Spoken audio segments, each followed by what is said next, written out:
in to another episode of Offensively Accurate. And safe to say I'm a little disappointed in what's going on right now. Obviously, we're going to be talking about Israel, Iran, the conflict, the U.S. involvement.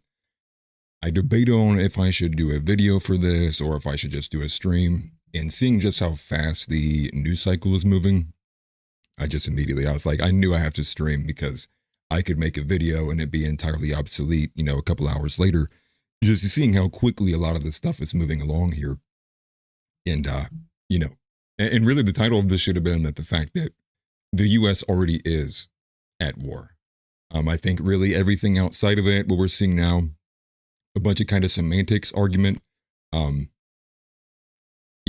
we'll watch a video actually in depth a little bit, a good chunk of it, because Valhalla VTF, or VFT, I should say, is a video sent to me in my Discord. He actually details some of the details around the armaments, and in terms the father of all bombs, the FOAB, if you will, and the fact that there really is only one bomber that can drop that, and it turns out that it would be an American fighter jet, which would be the B-2 bomber. And what we got from that is really, if we are to believe that one area that they did hit, which was underground, more than likely they did already use an American B-2 bomber that was sent from another area, I believe, south of Iran. We'll get into some of those details there, but really, I think one of the bigger stories here is the fact of just how much the narrative has changed. We went from no war in Iran. I think we have another big issue, which is the MAGA coalition kind of splitting up, and another semantic argument in there, but you could safe to say, is it truly even MAGA? If you're people who are going to war, right, what is the definition of MAGA? You even have Donald Trump kind of owning the idea of America first, even though he wasn't the first person to say it. It was coined well before him. And all these kind of things going on, I think a lot of people obviously have a lot of negative opinions about what's going on, a lot of anger from what's been occurring too. And I think it's overall just generally unfortunate. So I think a couple of the things we could probably get started with would be the fact that, we had a story with Tulsi Gabbard. And the story with Tulsi Gabbard was the fact that, early in March, right, with the DNI, she gave an annual statement. And I'd even posted that, and we'll get into it here. I'll put it on screen here in a second. But this is what we got from Tulsi Gabbard, actually. Let me switch it for you. So Tulsi Gabbard had come out in March with her annual threat assessment and basically said, and again, this is March 2025, Tulsi Gabbard gives the assessment, which is the IC community, right, the intelligence community, or IC, does not believe Iran is working to build a nuclear weapon at this time, or nuclear bomb. And we'll get into the actual specifics here, but what we had from that was the fact that Dominic Michael Trippi reported that President Donald Trump says he doesn't care about what DNI Tulsi Gabbard said regarding Iran not building nuclear weapons, says he believes they're close to having one. And on top of that, now what we get in the next thing here is the actual video of it occurring. Now this is posted by Anomaly. And nice to see you guys in here. Appreciate it very much. Hopefully we get some people in here shortly. But a couple of things that we do have here is this is the video of it. So I'll go ahead and put it on screen here. Make sure my volume's okay, actually, to be honest with you. I'll drop it to about 60. But this is Trump saying he doesn't care, but there's a caveat to why he doesn't care, or where is Trump getting his information from? But obviously, here's Trump. Tulsi Gabbard testified in March that the intelligence community said Iran wasn't building a nuclear weapon. I don't care what she said. I think they were very close to having one.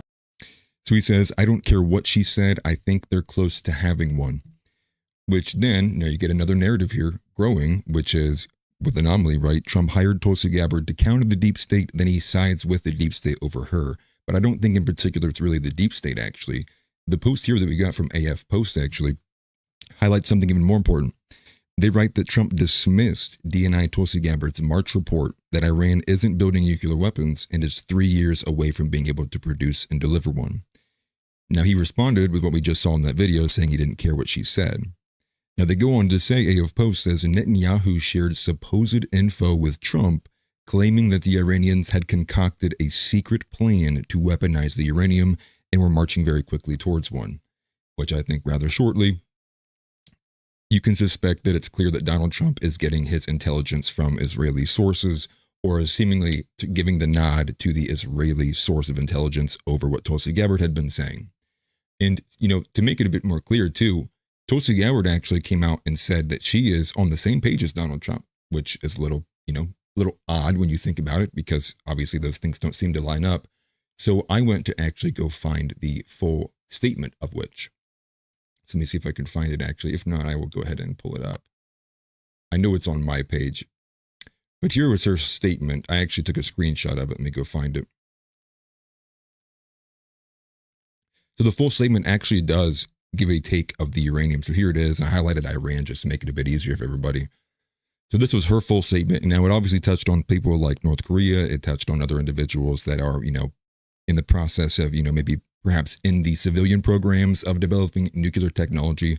But this was a little piece about Iran that was smacked in the middle of that statement there. But she basically writes, again, the Iran continues to seek expansion of its influence in the Middle East. Says Iran's developed and maintains the ballistic missiles, everything we've kind of seen from the conflict already so far, including systems capable of striking U.S. targets and allies in the region. Now, just to highlight there too, there's been a couple of demonstrations as well, and I'm not going to say for sure, but what I've heard from a lot of guys who are former military who do have YouTube channels talk a little bit more about this in a little bit more expert detail, have said that the U.S. targets would be limited to those that were like in the Middle East region. Not to say that Iran has the reach to fully kind of strike strategic targets here in the U.S. But this middle paragraph here is where the beef of the statement is. They write that the IC continues to assess that Iran is not building a nuclear weapon. Its Supreme Leader Khamenei has not authorized the nuclear weapons program he suspended in 2003. The IC is closely monitoring if Tehran decides to reauthorize the nuclear weapon program.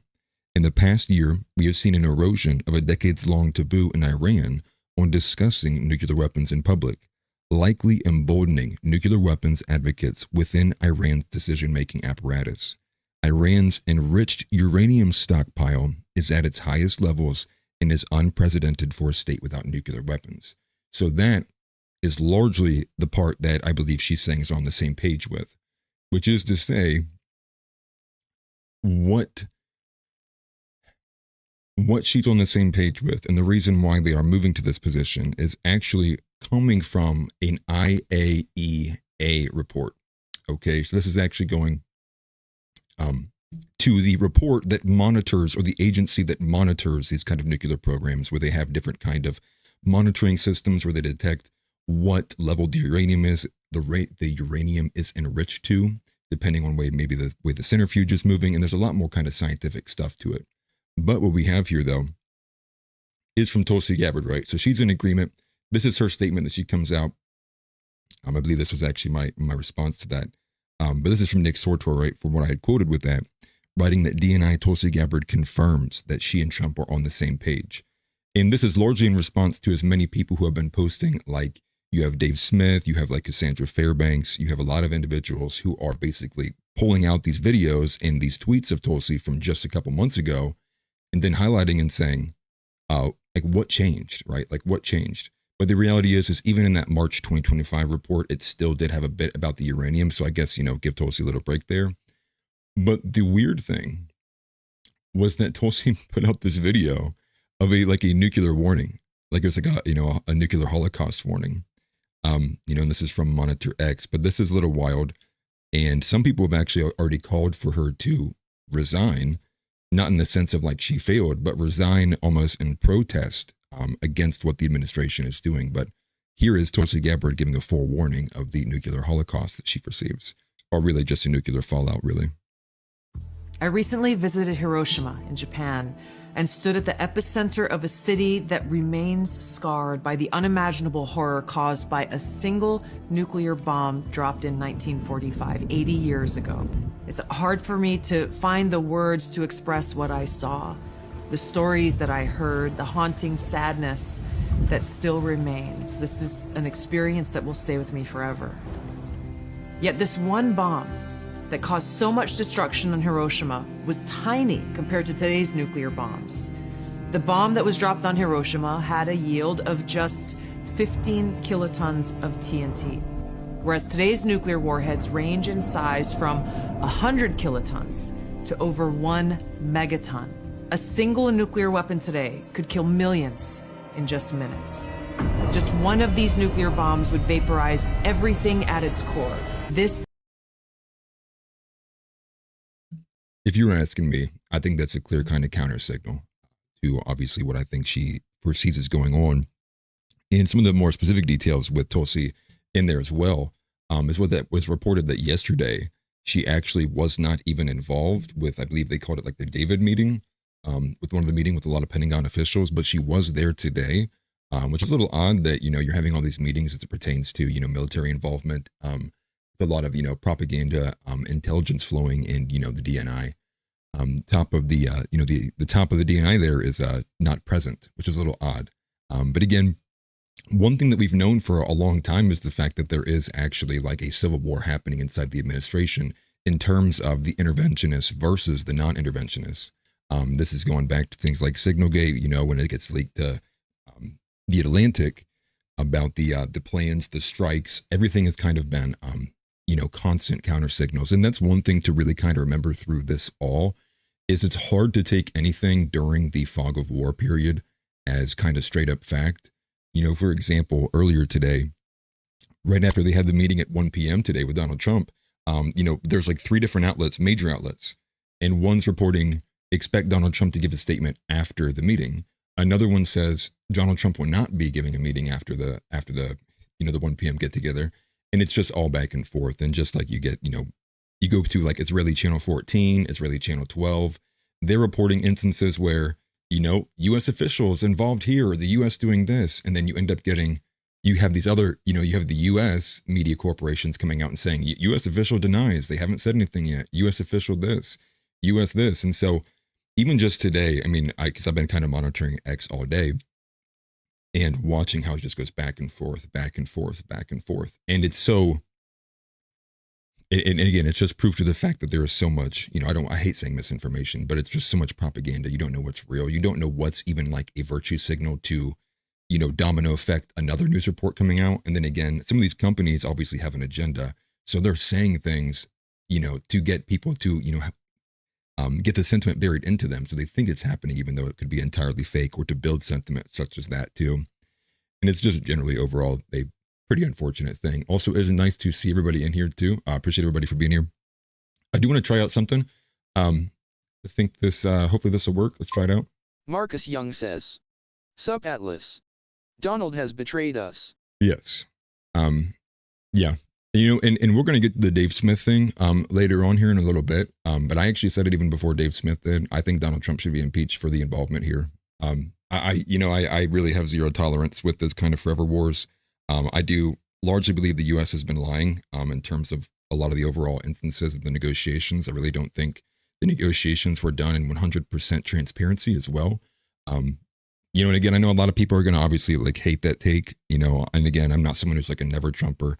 I do think there are practical goods about stuff that Donald Trump has done, but when I foresee, as whether you want to call it sedition, treason, because it's a period of war, I do see the actions that have been taking place and the involvement of the U.S. going to war as acting in a foreign country's interest over the United States' interest. And I think at the very least that is sedition. Now, will I be up there screaming and yelling for it? No. But I think just technically, if you did put a thing in front of me to vote to impeach, I would have to. Just on principle, it's like, yeah, why are we doing this? You're acting in another foreign country's interest. This is insane. Again, overall disappointing. And again, and I think maybe one of the things that probably pisses me off the most is just watching all of the back and forth arguing on the right. And you get people like Laura Loomer who are just I do appreciate some of her reporting, but she's so insufferable. She is begging, absolutely begging, for war, and I think she just is an extreme sycophant. And, it's all about loyalty and Trump is America first and all this bullshit. It's like, oh my God, I'm so over it. And I did want to highlight that Tulsi did make that statement. But the big one then too was when JD Vance actually gave his statement. Also, I had to make sure I'm not missing out on chats here. Again, thanks everybody for being here. I do appreciate it. Hopefully that everything will work okay. I added a lot of different things, so like the chat functionality and some stuff like that. So hopefully it just looks cool. And let me know if there's any issues with sound or anything. Anthony Tony says, "I said Trump selected to sell war with Iran to the American sheeple. What Benji is BTS, Benji gets." It's funny. Yeah. You ain't lying, brother. Sabrina says, Donald W. Bush's picture is horrendous, hahaha. Yeah. Shout out to whoever made that on X. I stole it. I just upscaled it a little bit to make it for a thumbnail. I thought it'd be a pretty good idea, for the live stream thumbnail there. Yakub says, this second term of his black-pilled me. I will never vote again. I can't blame you. I really can't, and the more that this kind of stuff happens and occurs, the more I really do become under the belief that we will never vote our way out of this. And you think about it in the actual kind of sense of what voting is, right? Voting became the proxy for violence, where, because we wanted to decide with our thoughts, ideals, and our opinions instead of, just basic brute force. I fear that is kind of, it's basically become null at this point. But going forward, though. House Leotardo says, they kept moving the bar during the negotiations. Yeah, they did. And, I think Trump came out and said because they didn't do it in 60 days. And the thing that kind of really bothers me, sorry, my beard's pissing me off. I think the thing that really bothers me the most is like, we literally had a literal corpse from 2020 to 2024 as like the president of the United States. And like, we're acting like we have any kind of moral high ground over people. I mean, like we are one of the most corrupted countries in all of the world. And that's why I think bothers me the most about like the whole world police thing, because it's so hypocritical. Like we actually really don't have shared values here in America. We don't even we argue on a daily basis, like what even is an American?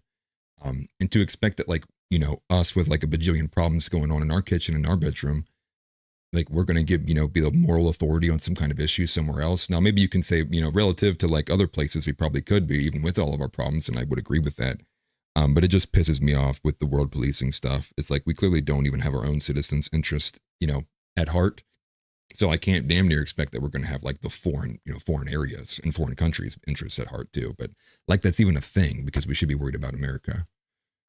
Anthony Tony says, anyone out there still think Israel is our greatest ally? Probably not too many people in here, I would imagine. Let me do a couple more, go back to it. Let's see. Thank you very much, Becky. Says, wow, this is crap show. Thank you very much, Becky. I appreciate that. And there's an emoji wall now too. So if you guys do spam emojis, it should like flood the page. Only on this camera though, not on the other one.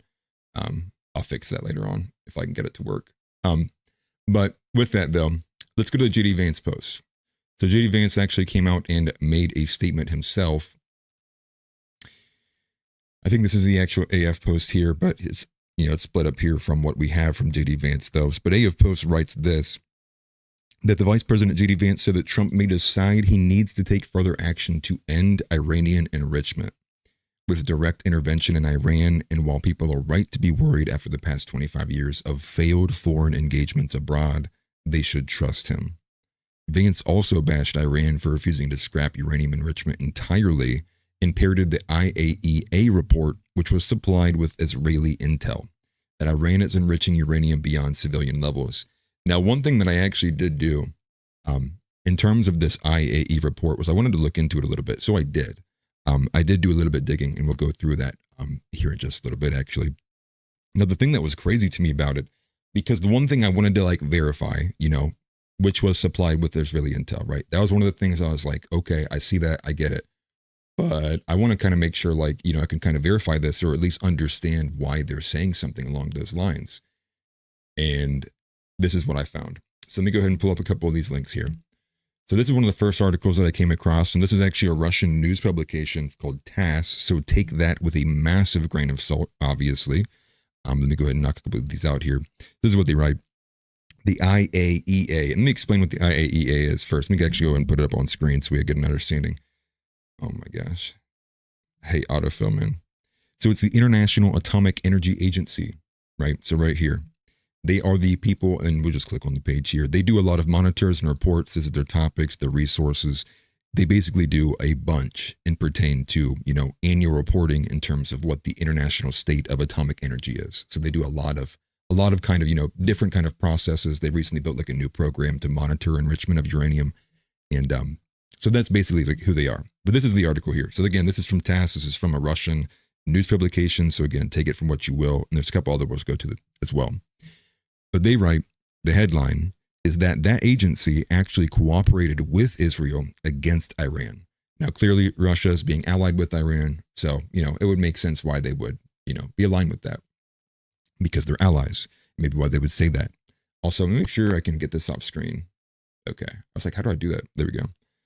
All right.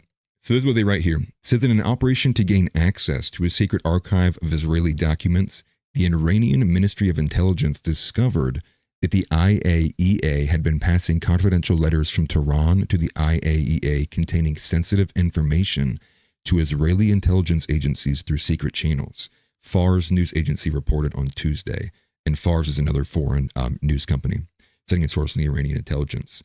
Now, if we will remember, we did get that report. We got the report, and forgive me, I should probably make this bigger so you guys can read it. We got the report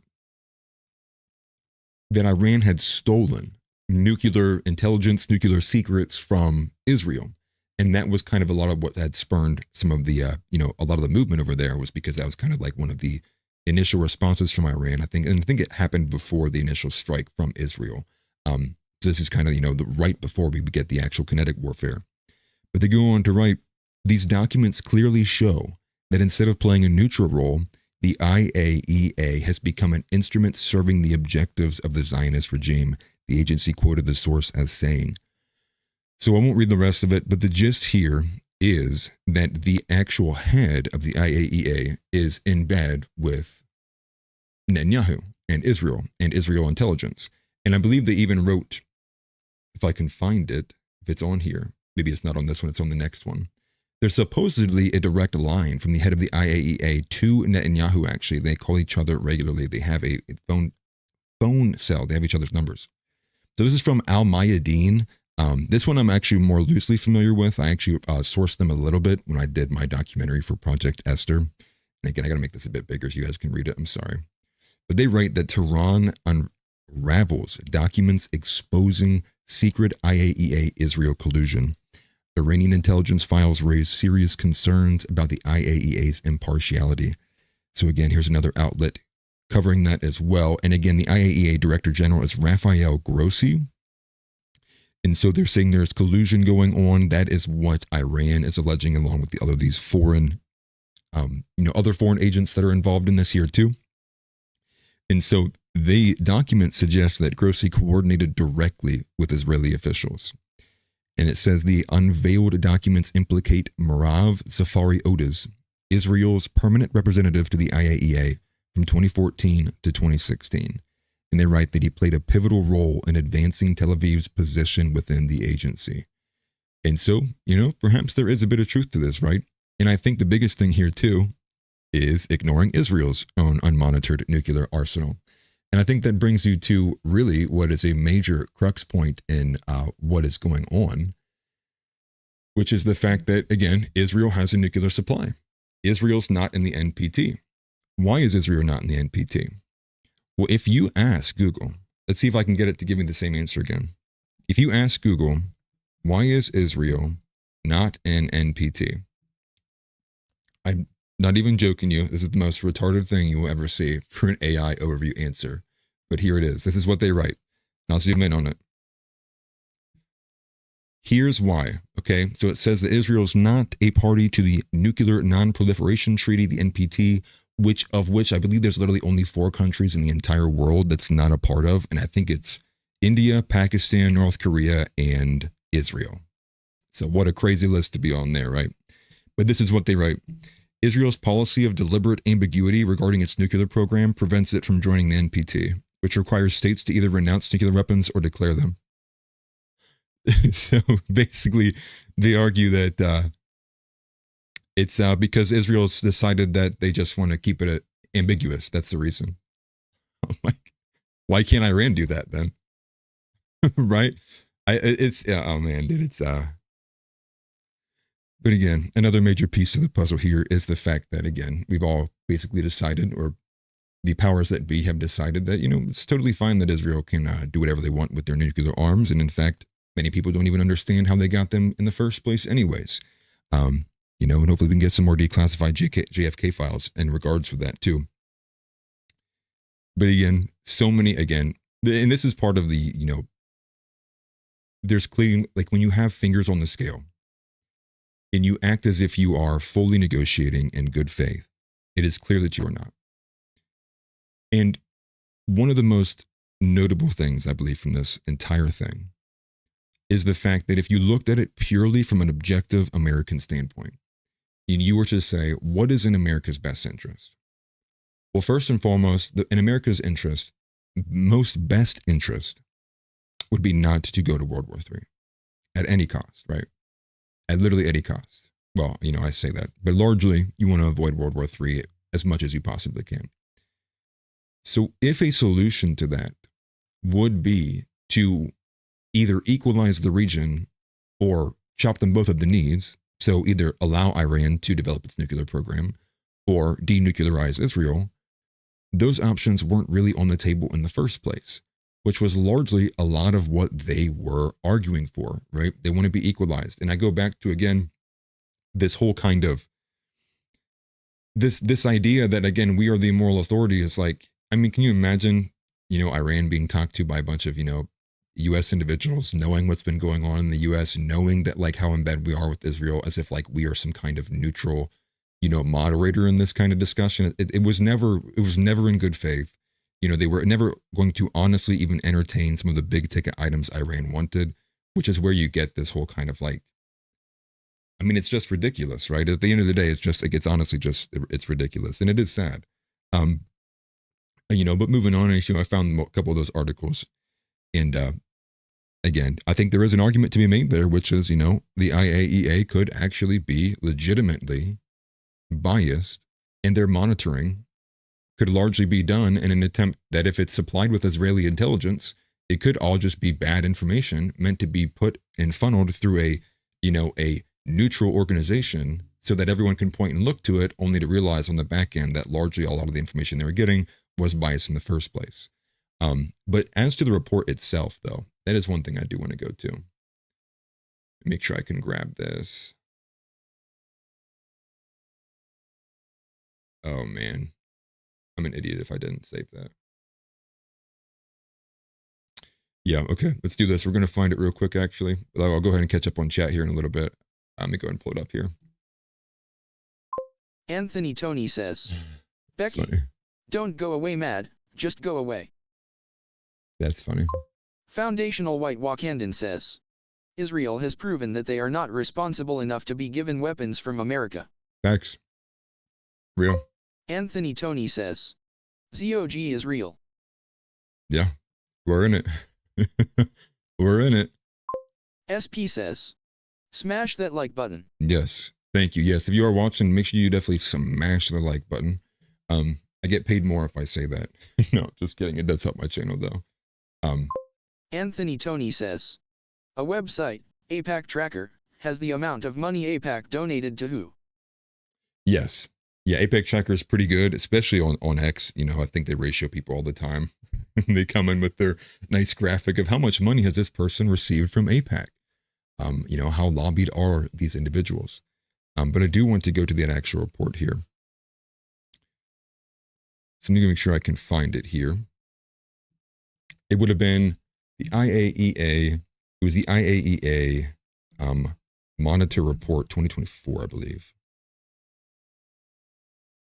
Yeah, here it is. So this is what the findings are, right? So it's going to talk a little bit about the actual kind of enrichment and where the uranium was at and why they decided to, kind of like blow the whistle on Iran, if you will. But it's taken a minute to load. It was a massive little PDF thing. But they argue that Iran's cap for uranium enrichment is 3.75%. That's what they argue. 3.75%. And I believe, and there's other countries that are like this, right? But Iran has actually made sure that they have to stay at 3.75%. Other countries like Japan, for example, Japan is allowed to enrich their uranium up to 5%.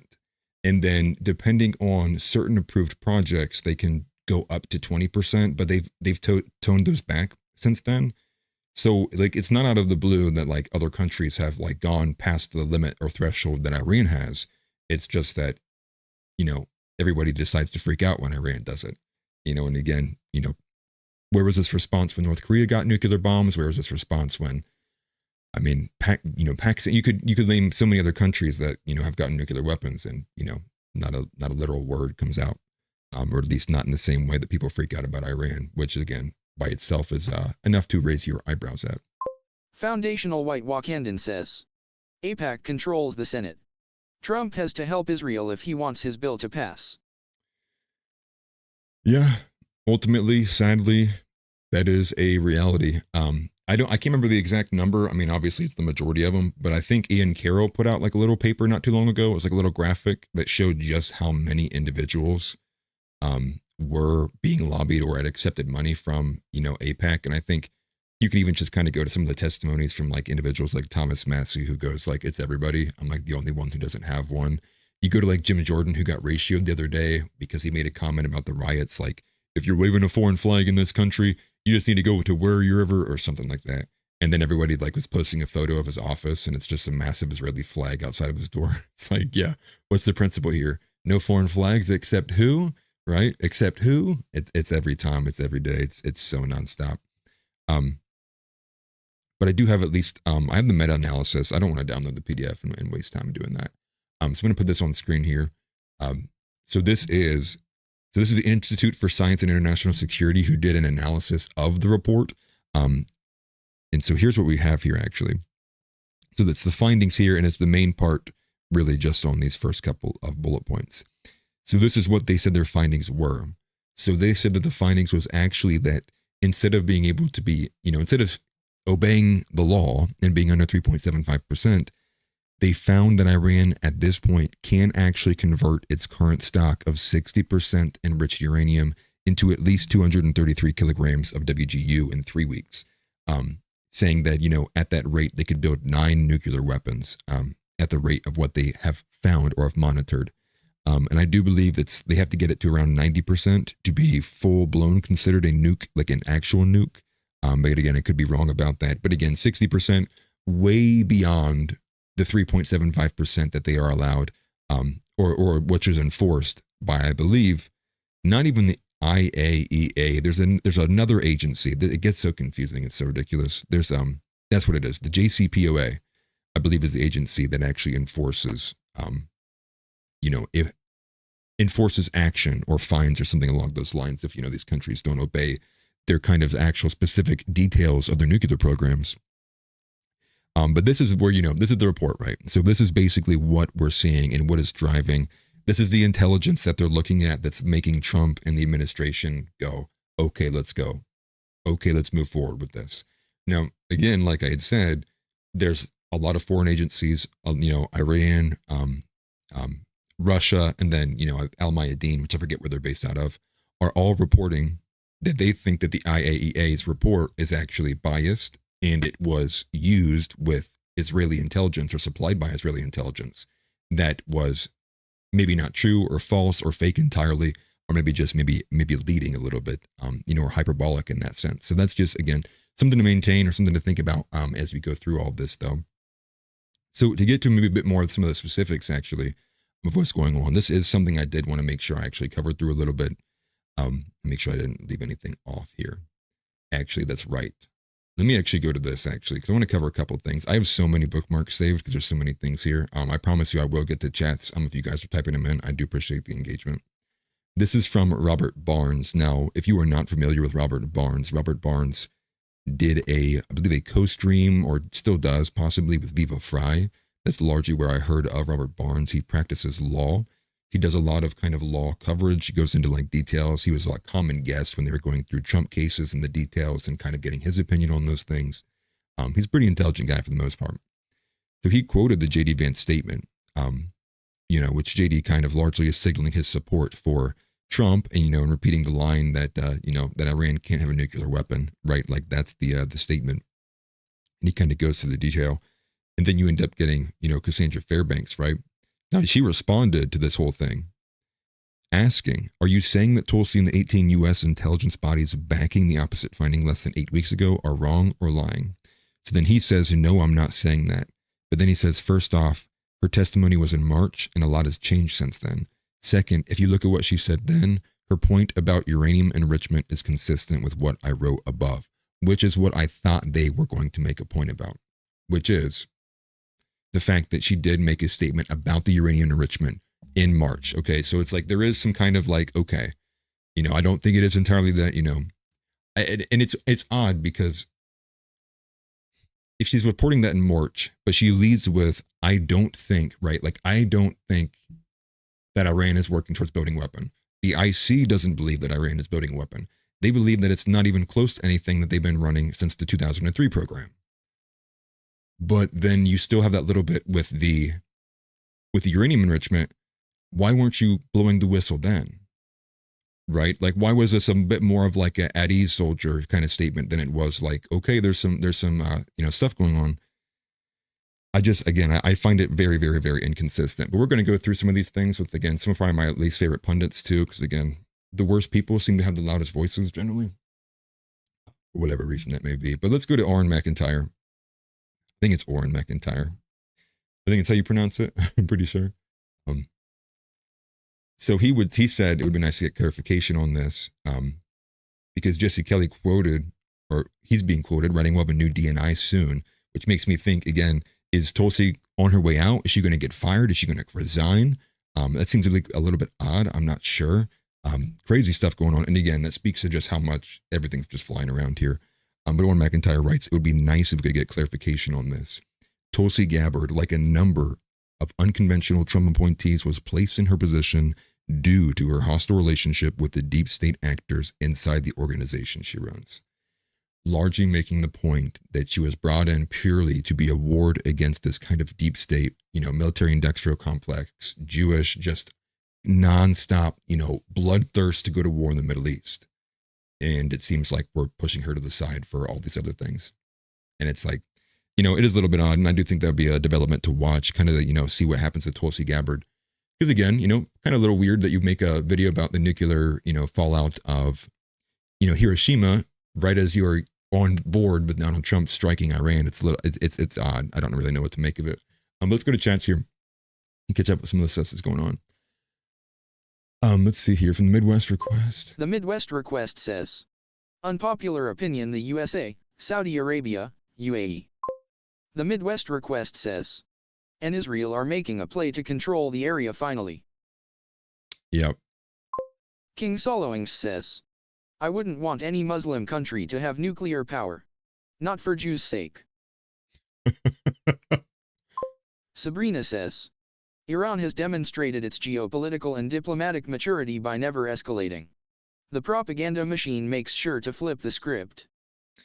And that's a great point, Sabrina. This is one thing that Scott Horton actually points out all the time, which is the fact of like, you obviously go back to the track, which is, in 2015, Iran was 2 months away from having a nuke. You go back to 2013, Iran was 2 days away from having a nuke. You go back to 2011, Iran was, they've been away from a nuke for 20 years. And Scott Horton makes the point, which is they have been in the civilian nuclear program for, I believe it's like 20 some years. And you're in the program for 20 some years and you never enrich uranium to the point that where you can build a nuclear weapon. I mean, at what point then, like, are you trustworthy, right? Is Iran supposed to sit there for like 500 years and just hope that somebody can at some point like trust them? I mean, like, no, I think 20 years is long enough, right? You have the capabilities, and that whole time you've never made a move to advance beyond that current capability. I mean, at least to me, is like, I think that's enough, right? Like, it's enough that like, maybe we don't full blown say, hey, we can let you have nuclear weapons, but maybe they can go to 5% with enrichment where Japan's at, right? But they won't, they refuse to, right? And it's in this kind of this not in good faith negotiations with these countries is the reason why we get these situations. And it's unfortunate because, once again, America has no moral authority really on anything. The Midwest Request says, remember Trump and the Saudi king holding that glowing globe. Yeah.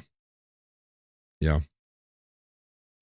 Let's see here. We got a couple more here. Mary says, IAEI recently got a new head who is supposedly pro-Israeli. Interesting. I'm curious if that is the Grosky, whoever they named in that report there, from Iran. Tren Groiper says, I don't think any Jewish state should be allowed to have nukes, 'cause history. Right. That was always what I was going for.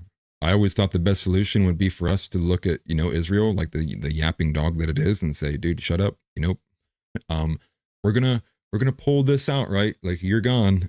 No nukes for you. It's the best thing for America. We don't care what you want. It's not about what you want. You're a vassal state from us. You wouldn't even exist without us. So yeah, no nukes for you. We're taking them back. We're putting them back in America. Let me find a couple more of these here.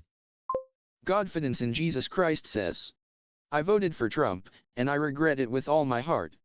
He said that he wasn't going to war with anyone, and now we see the Netanyahu as the real president of the United States. It's very unfortunate. And, you know, it's not even the fact of not going to war. It's the fact that it went from we're not going to war to we can't let Iran have a nuclear weapon to at least some of the recent statements have been about regime change. So it's not even, again, now we're back to it's not even about nuclear weapons. We're going back to it's, you know, we need to go in there and destabilize the region. We need to go, you know, wipe out and eliminate all of their leadership. It's like, it's so obvious, right? And all they did was switch WMDs with nukes. They switched Iraq with Iran, and want everybody to go along with it, right? You know, they want everybody to go die for whatever reason. And I guess as it right now, it looks like it might be at least a limited involvement, but still involvement at the very least in terms of the funding, the munitions, probably intelligence. You have to know there's definitely intelligence going on in there. It's you know, I wish it wasn't that way. I really don't. I really don't. But, you know, I don't think you can put the genie back in the bottle at this point. Sabrina says, indeed, and more importantly, Iran has no hegemonic desire. Israel is becoming an empire, not a colonial settler state no more. And that's the kind of the fear, right? We're going to watch it here in a little bit. I'm going to lower this actually a little bit. That's kind of the fear, right? Now, I have a couple of clips here from Alex Jones and Nick Fuentes as well. But that's kind of a bit what they talk about, right? Which is Iran's kind of, and then you have Pakistan, which will be, I think it will be the 8th kind of nation they'll be going at. But if they can kind of get, you know, they can get that hegemony over that whole region when Iran's kind of out of the picture, I think that's what most of everyone kind of fears in that region. And I think it's going to start setting off these ridiculous chains of events. Just, man, you know, I wish it wasn't. Oh, here we go. Let's go. Hebrew Hammer says, you're just a Jew-hating slob. You're not a God-fearing person. You have no common sense because you're so blinded by your hatred. You're a filthy pig. That's funny. He had another one too. Where's it? Hebrew Hammer says, oh yeah, and I'm no telephone tough guy. I'd say it right to you, filthy face. That's funny, man. It's such a joke, dude. It is. Like, it's so crazy, man. Like, this is why I don't even give a shit. Say whatever you want. You'd say it as much as you want. You can say it till you're blue in the face. You can spam emojis in here. It doesn't work anymore, right? It just doesn't work. Saying it's hateful when I'm like, hey, how about you not nuke these people off the face of the earth? Like, I don't give a shit anymore. Like, don't nuke people off the face of the fucking earth. Like, it's so easy. And for one, and here's the best part. Do it your fucking self. Like, America don't need to be helping you, dude. You want to swing your weight around? Do it with your own pants, not ours.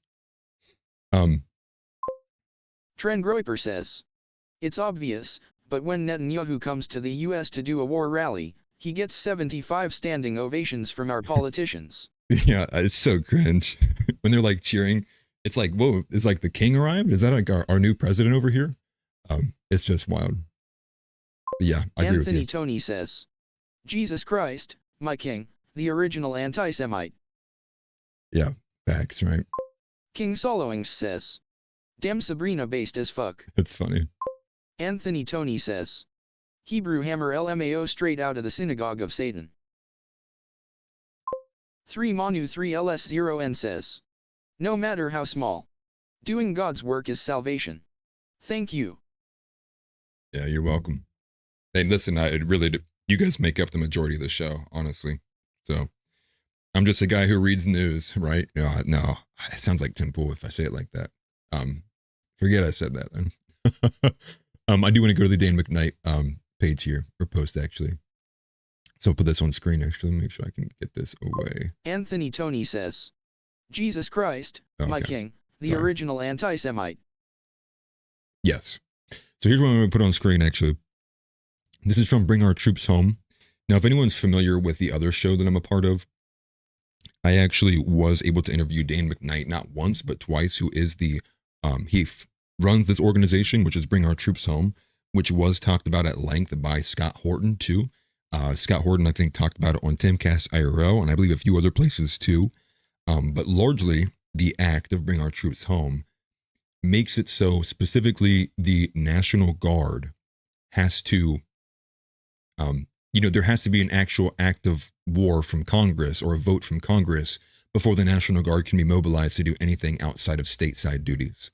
So simply put, and as he put it too, which I didn't even know this until we had the conversation, was that there is a massive majority of when we mobilize troops overseas and move them around, a big portion of them are actual National Guard. They come from the National Guard. So this is largely to keep those guys home. He's generally pretty based on a lot of things. I recommend go following him. He has 2 pages, Bring Our Troops Home, and then he also has Dan McKnight himself, which is like his own personal page, but pretty base here. And so he quotes the actual J.D. Vance statement we looked at a little bit ago. And he says, that decision ultimately belongs to the president. No, Mr. Vice President, it belongs to Congress or with Congress.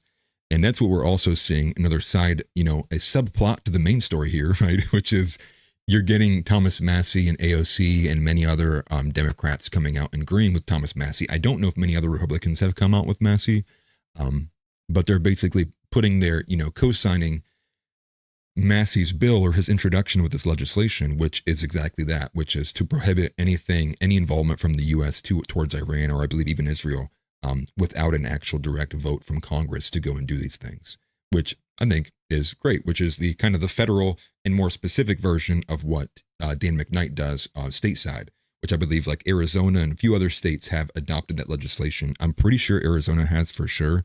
I know Worrell's in chat here. He might be able to correct me, but I think Arizona was like the last one that they were able to push through. Making a strong statement on there, right? Which again, last time the Congress, I believe, even voted on war was a very long time ago. They kind of get away with it nowadays by being able to do the AUMF, right? The authorization of military force, I believe is like what the acronym stands for. That's kind of like what they do to make sure they can kind of get around it and enforce it that way, if you will. So that's basically it for the kind of the Tulsi Gabbard run through of the statement. One thing I am doing too is I'm making sure that I am monitoring Telegram, or at least trying to my best to make sure if any kind of major breaking news comes across, I won't miss it entirely, or at least not be super slow to it as well. Let's go ahead and start from the top because there was some more breaking things here too. But I'll catch up on chat here for just a second. Gotta make sure I go find it here. Mary says, what will China do about its oil supply out of the Persian Gulf? If there is war, Western PACs are already complaining about the CCP in their area taking over stuff. So, Mary, I think what I saw was, and I think it was House in our Discord, House AI. If you're not familiar with House AI, it's one of the smartest guys you ever come across. He's on it. He needs to be actually doing this kind of streaming stuff, not me. But House, he sent me something that they believe that even with speculation that gas will jump up to like $7 a gallon, and there is a lot of fear if that strait, if the Persian Gulf does become compromised. There's a specific name for it, the something strait, which largely is, very, very, very strong correlation with what happens in that region to our gas prices. So that is, something to fear there. And one thing I will tell you too is out of the port of Barat, I believe is what it's called. We already, and maybe I'm wrong with the name, but 5 U.S. Navy ships have been deployed, a front deployment from that port and are active in the Persian Gulf. And that was like maybe 30 minutes to an hour before I even went live. So that's showing, U.S. Navy involvement, or at least getting closer to the region there. It is something to pay attention to. Foundational White Wakandan says, NJF got 32K live viewers on Rumble on a slow news Monday night.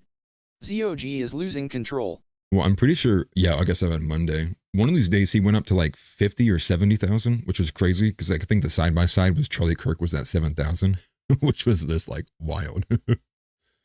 America First TV says, think of how deeply embedded Mossad was in Iran. They're embedded deeper than AIPAC within the U.S. Right. And they've been pulling a lot of these guys out, right? It turns out that a lot of the agents that they've been using to perform operations in different schemes and extortions in Iran were largely Indian, which is crazy to think. And maybe they think that they might fit in a little bit better or something along those lines. But I have seen multiple reports of Indian Mossad operatives being arrested and thrown in prison over this. And so let me go up here. Hebrew Hammer needs to stop spamming the chat. I'm about to ban you. S says, the National Guard deploys more on average than active duty. Can confirm. Yeah, and that was actually what blew my mind, because I think Dane McKnight said it was something along the lines of like 60% of all kind of overseas like deployments is largely made up of the National Guard, which seems ridiculously backwards. And I think it also probably is a downstream effect of just low recruitment rates. So they probably do have to pull from other branches all the time. But yeah, that's insane, because the National Guard's whole duty is to, defend here, right? It's part of the name. Okay, looks like he did confirm. First TV says, pretty sure AZ was the last one. Yeah, okay. That's what I thought. I thought it was Arizona, and that's the one that I think Scott Horton was, bragging about there. Sabrina says, I think it would be interesting to study Islamic eschatology as well as the Jewish Talmudic texts and compare them. You'd be surprised who's on the side of Christianity. I mean, that's one thing that, I try to point out pretty often, which is if you were to go in the most practical sense, Islam is technically, like, by and large, more, what's the right word? Because it's not like it's Christianity, but it is friendlier with Christianity. Let's just say that it has a friendlier viewpoint and perception of not only just Christianity itself, but, of Jesus Christ. Whereas the same cannot be said on the other side of the aisle there. House Leotardo says, they're building a rail line from China to Iran to bypass any sea blockades.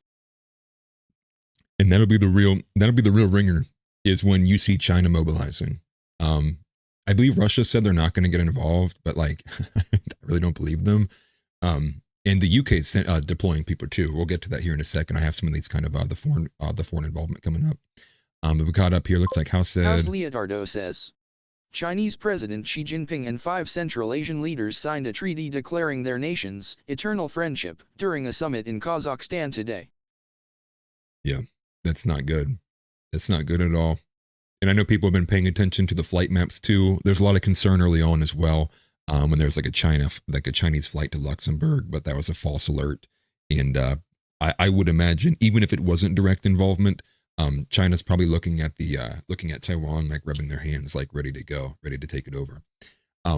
So with that though, we'll go ahead and move our way along.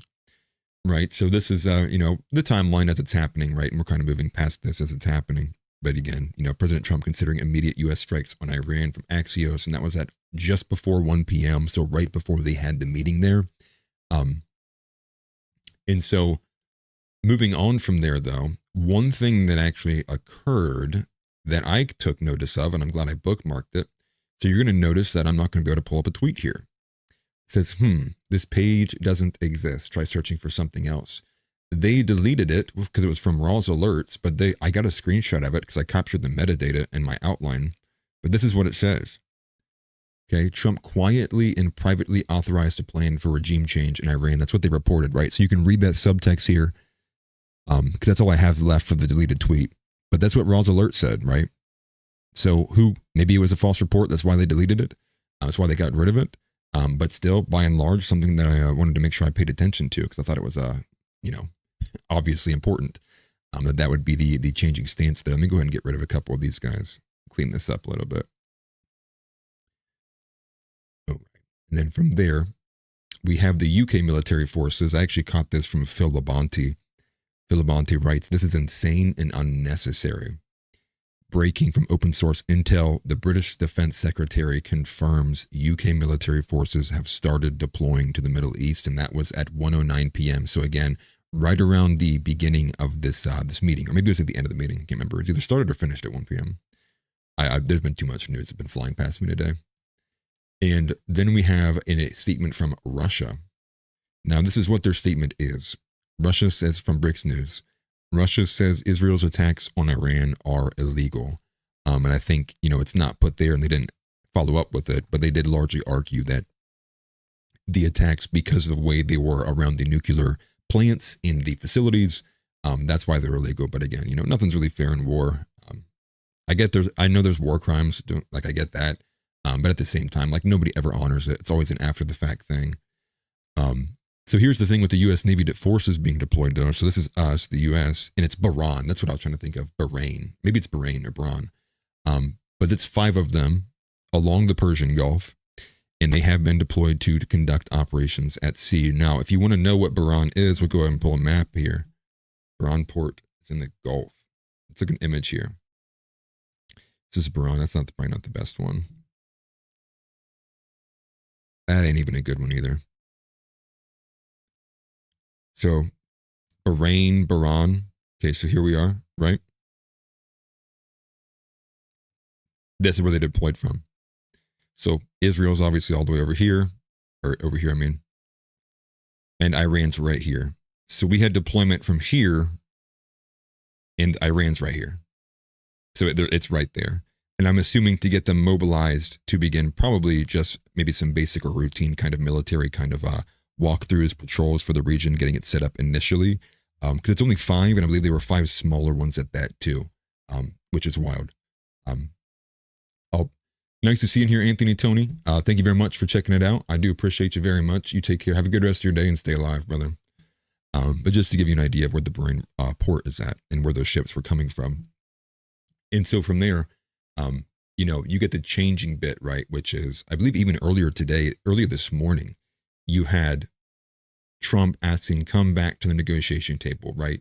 Or it was reported that the Iranians are reaching out saying that they're trying to come back to the table, which probably is true because they wiped out the majority of the top brass. So knowing that, it's probably some random guy who didn't even want to be there in the first place saying, who do I call? What do I got to do to not get blown up?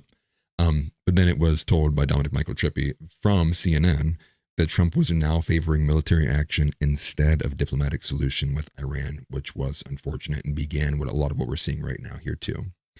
So from that though, this is crazy. So you're getting all these reports, right? And obviously you have people in the camp of believing that, Trump is just doing what his donors are asking him to do. You have people who are thinking that there's some kind of, 8D chess going on. And then you have some people who just are completely fine with this happening and are glad that Trump's bombing Iran. And they think that's the greatest thing that we could do. And it's the most boomer coded thing of all time. But this is from Consider Pepe. He's a good account like him. He says, this makes me think Trump is not the guiding hand. So Disclosed TV put out a video from the U.S. State Department that says Trump is the singular guiding hand about what will be occurring. I don't know why you would make that statement, unless you were trying to, project, against it or virtue against it or signal against it, I should say. But here's this video here. I'm not going to characterize what President Trump says or tweets for that matter. He doesn't need characterizing. He's one of the most transparent, one of the most clear individuals that we've known. I think that we can take his word for his word, but I'm not going to speculate on, in a larger sense, what that would mean. That is up to the president. He is the singular guiding hand about what will be occurring from this point forward, as he has been. And I think that dynamic is pretty clear. He says he wants an end, as he has said about every conflict that he has, as a peacemaker, worked to stop peacefully through diplomacy. That has been his commitment. And he wants these things, as he said about a number of situations, not for a month or 6 months, but durable ends to this nature of forever wars. And that's the key right there. Durable ends for these forever wars.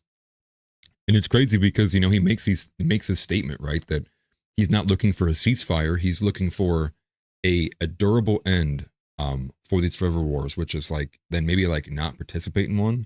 Maybe understand that if there's a war happening in the world that the U.S. just, cannot be involved for once, right? They're fighting each other. That doesn't mean we have to go join in and jump in and, kind of swing our weight around. Just rather unfortunate. Let me pull up a couple more of these here. The Midwest request says, if the Europeans get involved, we will join. Oh, geezer. Right. I know. I really. America First TV says, make sure to smash that like button. Thank you very much. I do appreciate that. And then the BB files. Sabrina says, who watched the BB files? Interesting. I'll have to, I'll bookmark that. Surprised they let something like that on YouTube, to be honest. Well, I mean, at the same time, surprised they let me be on YouTube, to be honest. But that was that little video there. Make sure I can go ahead and switch this over here because I wanted to go back again and reframe this a little bit. We're going to go back to Jeffrey Sachs with Tucker Carlson. I believe this is almost like maybe 4, 5, 6 months old, maybe even longer than that. You know, with Jeffrey Sachs' take, and obviously the fallout, people screamed about, you know, Jeffrey Sachs on that there. But here's this little clip here. I'll switch camera over here.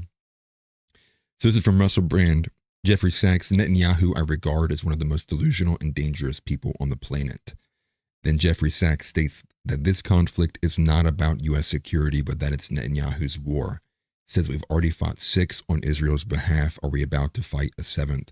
And this is largely of the camp that I largely agree with, which is the fact that most of what we're seeing is not because it's in America's interest, not because we truly feel at the deep bottom part of our soul that Iran needs to be, you know, denuclearized or that the regime needs to change over in Iran. It's more so that I do believe that we are doing these things because we are entirely our entire government, maybe not the whole thing, but largely at the top is controlled. Whether you see that through AIPAC and whether you see it just play out by the fruit of what we have done in the Middle East, I think that is enough to speak for itself. But here's this clip here. War with Iran will be World War III. Iran is not alone, and it will not remain alone. With Russia, we are at possibility of peace, but we're also at a possibility of nuclear war. They're both very close. And if we go to war with Iran, we make nuclear war all the more likely. Do you think that the people pushing us toward war with Iran understand that? No, I think that they're following a plan, clean break, 1996, and a plan, 1991, 7 wars in 5 years, that has been deep set and that has been Netanyahu's baby all the time. Netanyahu, I regard as one of the most delusional and dangerous people on the planet. He has engaged the United States so far in 6 disastrous wars, and he's aiming to engage us in yet one more. We're not standing up for Israel. We are engaging in war on Israel's behalf all over the Middle East. That's a completely different thing. Nothing that has happened in the Middle East has been for American national security. None of it. Not one of these wars. These have been Netanyahu's wars. Okay. And that's largely where I agree. I agree with Jeffrey Sachs. And again, I think the fruits of just what we have done with our involvement is enough to speak to that, right? And it's sad because I think, you know, what you're seeing with the split of, you know, with MAGA, right? And likely so is always going to, right? Now, I always said, you know, from, you know, the Christian nationalist perspective is the fact that, again, what we're seeing is the fact that on the right wing, you have a big split because the left went so progressive, naturally Overton window getting stretched out, that a lot of individuals who are on the left, you know, establishment left, center, libertarians were basically forced, right? They look to their left and there's this progressive screaming at them, and they look to the right and they're like, this guy's at least reasonable to talk to me.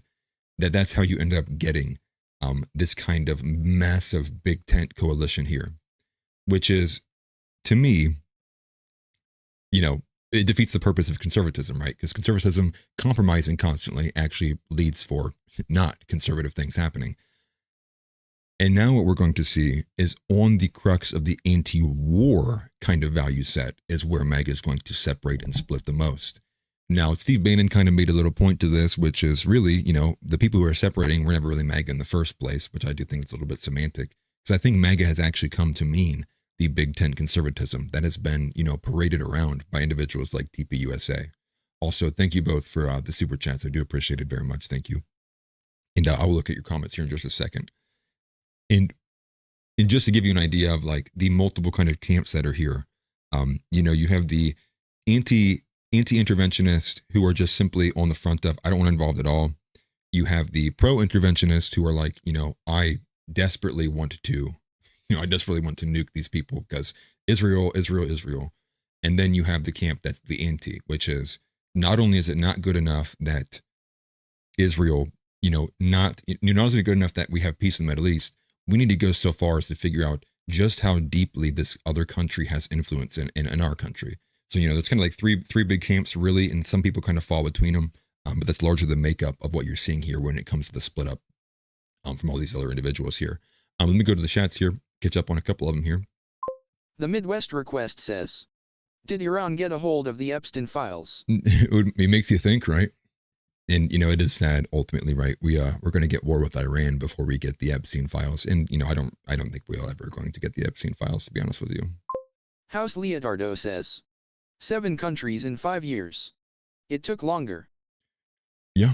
And then, and I think even recent statements speak to the fact that I'm not sure if Pakistan was originally a part of the clean break report, but Netanyahu has said, he basically alluded to the fact that Pakistan will be the next one to go.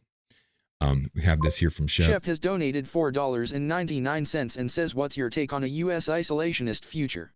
Are we just too globalized to not interfere anymore? Well, thank you very much for the $5. I do appreciate it very much. I don't think at the current rate of globalization, as it pertains to AI, technology in large, that you can really ever truly move to a bit of a isolationist position. I do think ultimately where we do need to get to is in certain industries, right? So I think things like energy independence, I think things like, over-the-counter medicine, medication building independence, and obviously the ingredients that make over-the-counter medication need to be independent. Manufacturing, probably more than likely, the big ones. And then I think from there you can probably decide like which luxury goods would be okay to, kind of import, and maybe keep it at that. In terms of the warfare, we really truly can't be an isolationist country when you have about 18 bajillion alliances you're a part of, and where each one of those, including NATO, the UN, they all take advantage of us. We basically kind of foot the bill for all their military. It's part of the reason why all these other countries are able to have, better things than us, is largely because the U.S. props them up. I mean, think about the WNBA, right? It only exists because there's a better product that's able to basically fund it from the other guys. That's basically how every other country is. Like the U.S. is the NBA, and every other country in the UN and NATO is the WNBA. They need us to survive.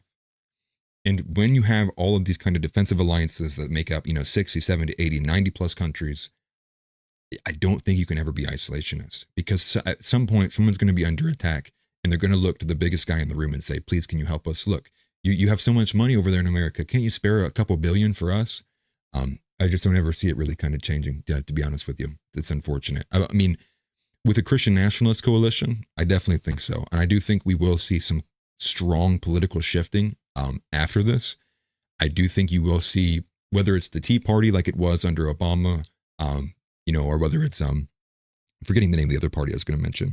I do think there is a reality where there could be a third party born out of this. Now, will it be valuable? Will it hold weight? Will it have leverage in terms of political power? Probably not. But I do think that's the direction we're going. And more often, and what I think should happen in the best course of action, is that the kind of the anti-interventionist, the Christian nationalist crowd, if they are able to actually wrangle and strong arm America First away from all these kind of neocons, that would be the best kind of path moving forward, in my opinion, at least. I'm going to go to this next one. America First TV has donated $5 and says only 4 more to reach the goal. Thank you very much for the $5, America First TV, Worrell. And hey guys, if you do want to go to another channel, I say that not as like click off the video. But my co-host, someone I've worked with for I think like 8, 9 plus 10 months now at this point, he does run his own channel. He's got way more subscribers than me. That is at America First TV. Definitely go and check him out too. And we also run the Jar Opener podcast. We do live streams. I'm no longer on the Monday episodes, but we do it Monday, Wednesday, and Saturday. And then when Worrell has extra time, he does stream outside of that too. Just to let you know there as well. And so, says, thumbnail is so accurate. Thank you. I appreciate it. I thought I did pretty good with the thumbnail. I appreciate that. Ronnie Chapa says, the planet will burn before we get the Epstein files. Yeah, very true. Very true. And hey, I do recognize you, Ronnie. Nice to see you. Ronnie and I have been tweeting at each other back and forth quite a bit, actually. It's been pretty cool. Appreciate you being here, man.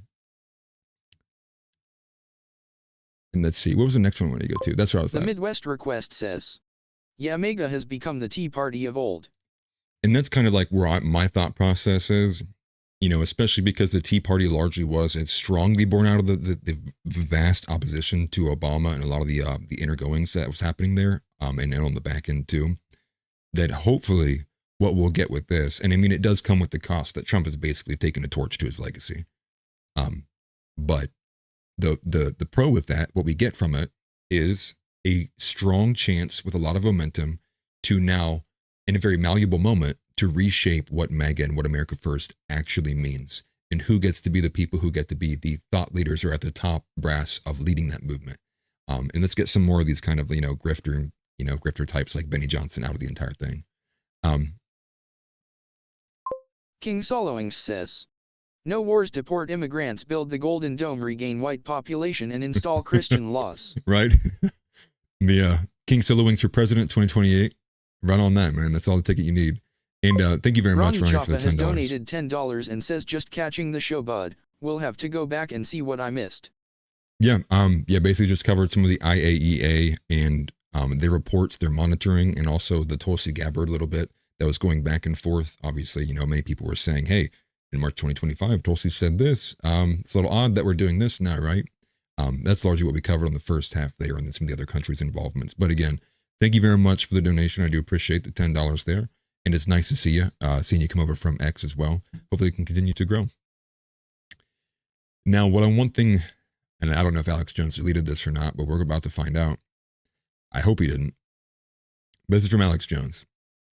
So Alex Jones writes, make sure you click that off. Okay. Middle East false flag alert. He posts that intel points towards a staged attack on the USS Nimitz as pretext for total war with Iran. But we're not going to watch the video, but we do have here from Chase Geiser, a host for InfoWars, not sure which hour. But he writes, wait, we're sending an aircraft carrier that's scheduled to be decommissioned in 11 months to the Middle East. It's a false flag waiting to happen. Then you have this funny picture, sink me. Yeah, I thought it was pretty funny. But that's, if it was set to be decommissioned in by next year, I'm not going to be, feeling too bad about it if it were to, I don't know, blow up and go missing, I guess, or something along those lines. But again, so many things that kind of point towards an obvious kind of setup, an obvious kind of flag, the Casus Belli, I'm probably saying that wrong, to, encourage and hone in and dial in the public sentiment for going to war with Iran. Because when you point to American people, or American bases and being targeted, ships being targeted, nobody wants to see that. Nobody likes seeing that. And obviously they push against it. So let's see here. And this is the thing that actually I think is obviously a good point of development here as well. So we have here, and this is from AF Post as well, saying that the Israeli strikes have significantly degraded Iran's ability to enrich uranium, with Natanz taken offline. So Natanz is one of their nuclear facilities, I think out of two. I could be wrong about that, but I do know that Natanz being taken offline is pretty major for them. So if Iran has now lost the ability to enrich uranium, what are we still fighting them for? Hasn't the goal been accomplished? Right? Am I just confused on this? And, I think about it and it's like, well, if the whole point was Iran can't have the nuclear, they can't have the nuclear weapon, right?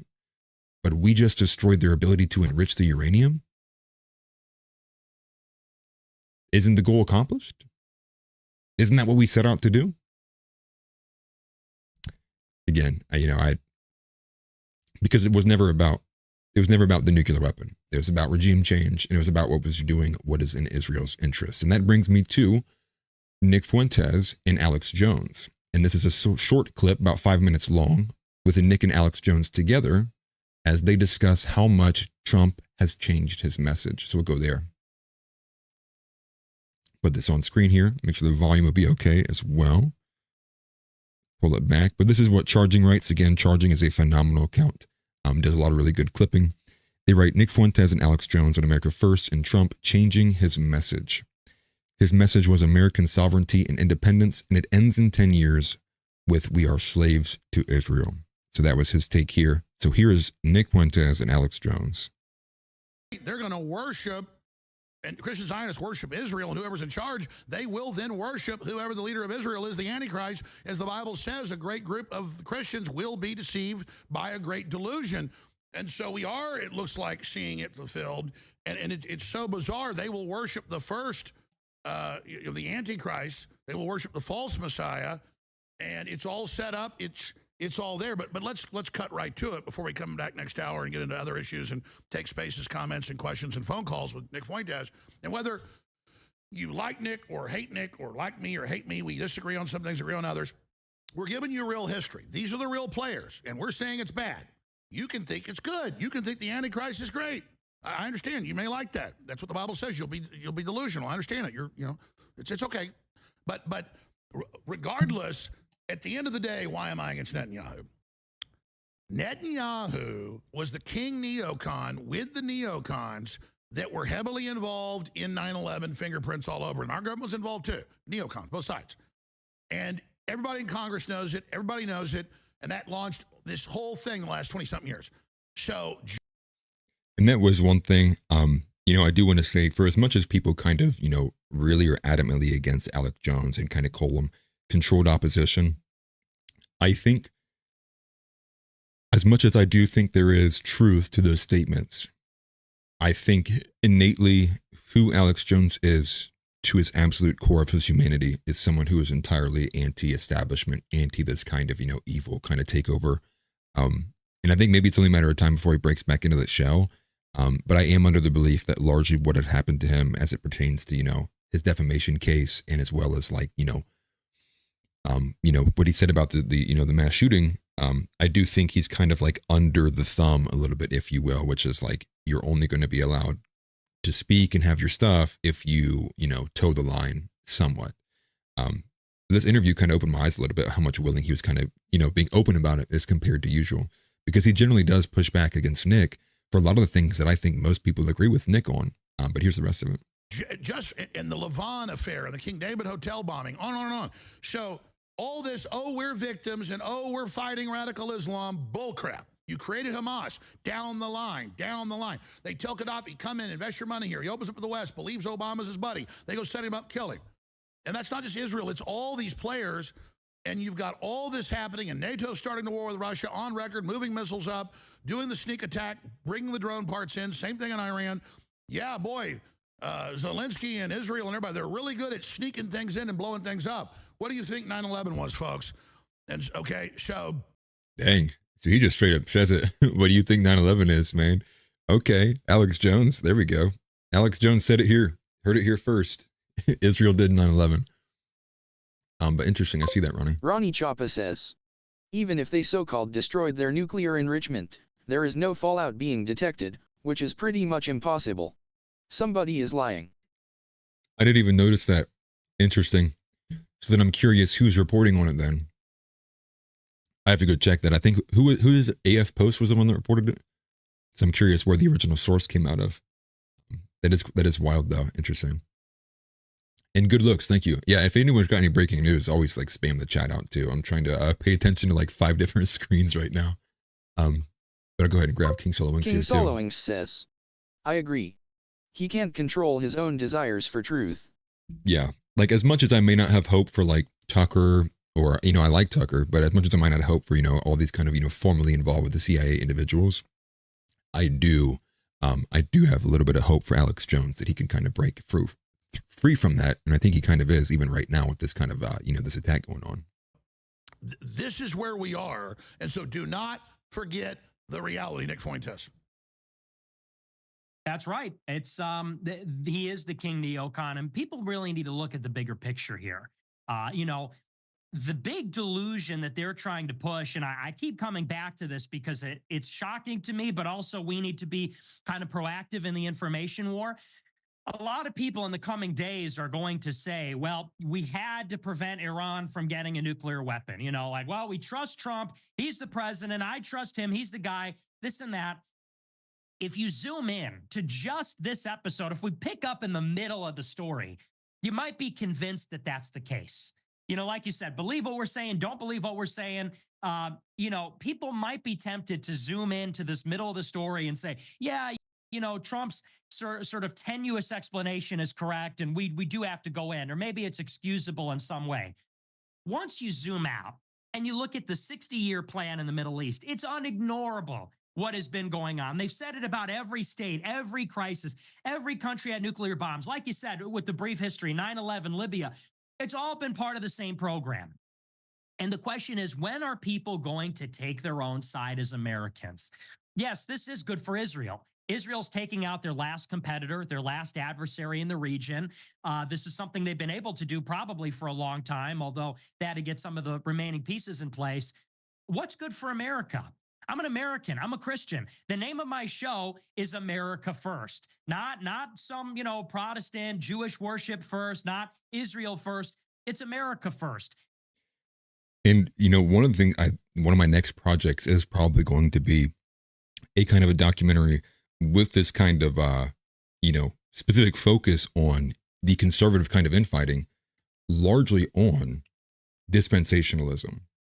And I think that's something that, even my own father has been asking, something that I should probably pay special attention to and should kind of incorporate, largely because the reason why there is so much of this support for Israel does stem from what we get when you, from the Schofield Bible, right? But when you kind of pull the wool over Christians' eyes and get them to believe something that is just outright like non-existent, entirely antithetical to just base New Covenant Christian beliefs.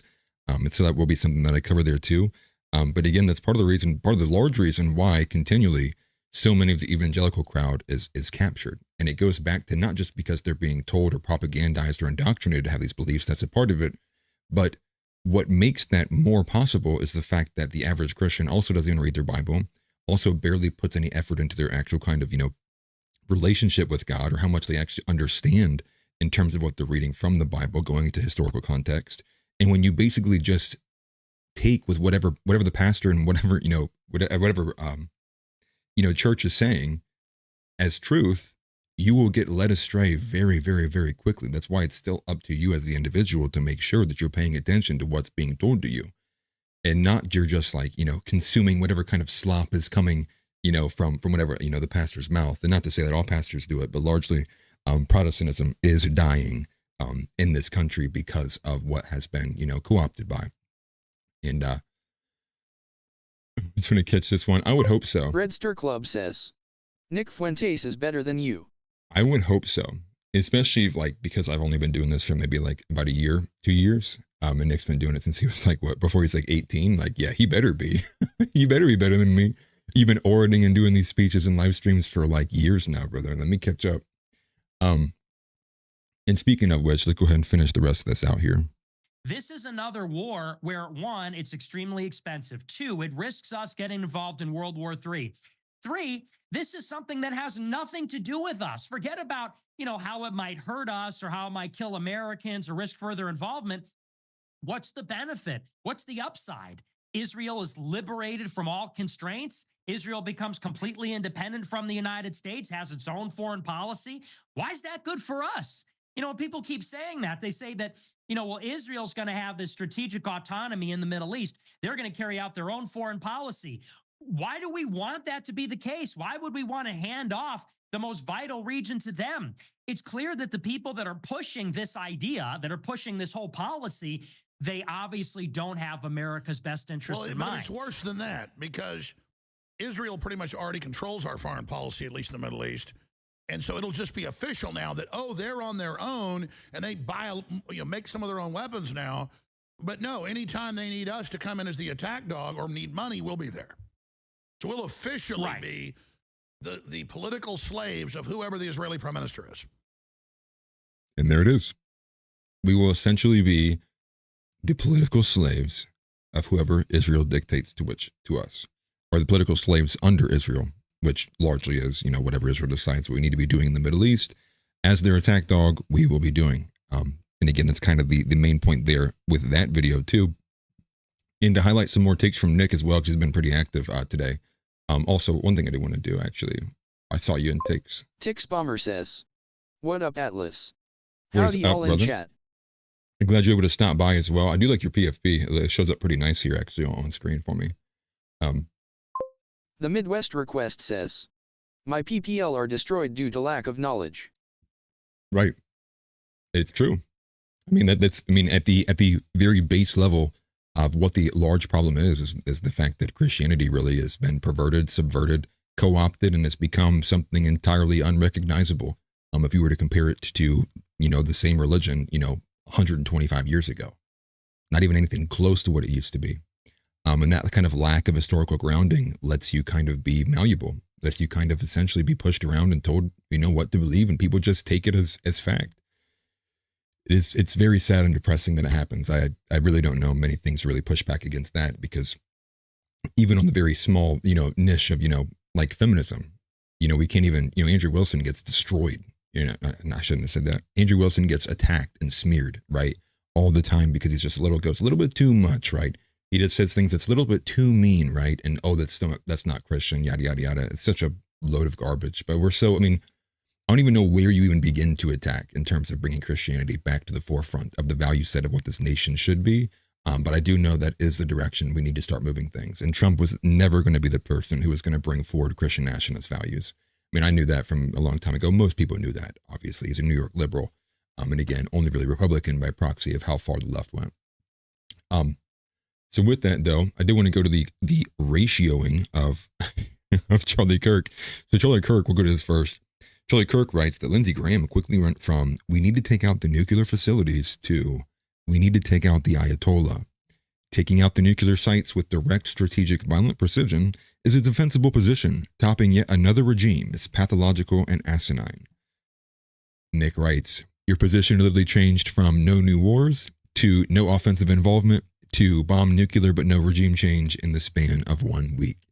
And if we do truly move to the, what should I say? The, regime change is good position. I mean, that'll be entirely, a vindicated 180. And again, Nick Quintus has been on this like crazy. It's part of the reason why I think most people are following him and why he has such a massive live viewership anytime he goes live. Is because he's got the strongest finger on the button and on the pulse of all these situations, especially geopolitically. Now, to move on from this though, what was the next thing we had here? Let's see here. So we did have, and we'll move a little bit away from Nick, but we'll go to Owen Schroyer, who kind of carries a lot of these same things here. So Owen Schroyer, forgive me, had a debate with Misfit Patriot, which you can find on X. I'm not sure who hosted it. I think it might have been Owen Schroyer, so you can probably find it under his page. They did have a debate together. Not sure who these two bald guys are. But they debated over foreign war involvement, 9/11, and Israel. And I think largely this clip is about Misfit's tweets, which he got absolutely ratioed, from orbit on, which was his takes about the children and his willingness to see children die in a war so long as, Israel wins in the end, and just insanity. But here's a little bit of clip of that, because I thought it was pretty solid. Hold on, it's my time to talk. It's my time to talk. It's my time to talk. It's my time to talk. If you're not willing to investigate the why, then just shut up. Just admit you're a surface level propaganda consumer, and let's just move on from this debate. Because if you're not willing to investigate the why, then you're worthless here. Let me explain the why. Our media after 9/11 told us exactly what they want you to repeat like a parrot. Radical Islam, radical Islam, radical Islam. Well, let me tell you the two people that benefited from September 11th, the military-industrial complex and Israel. That is undeniable. Now, if you go into the Muslim world, what are they hearing about 9/11? Do you think they're hearing about radical Islam? Do you think they're hearing about Osama bin Laden? No, because they know it's stupid.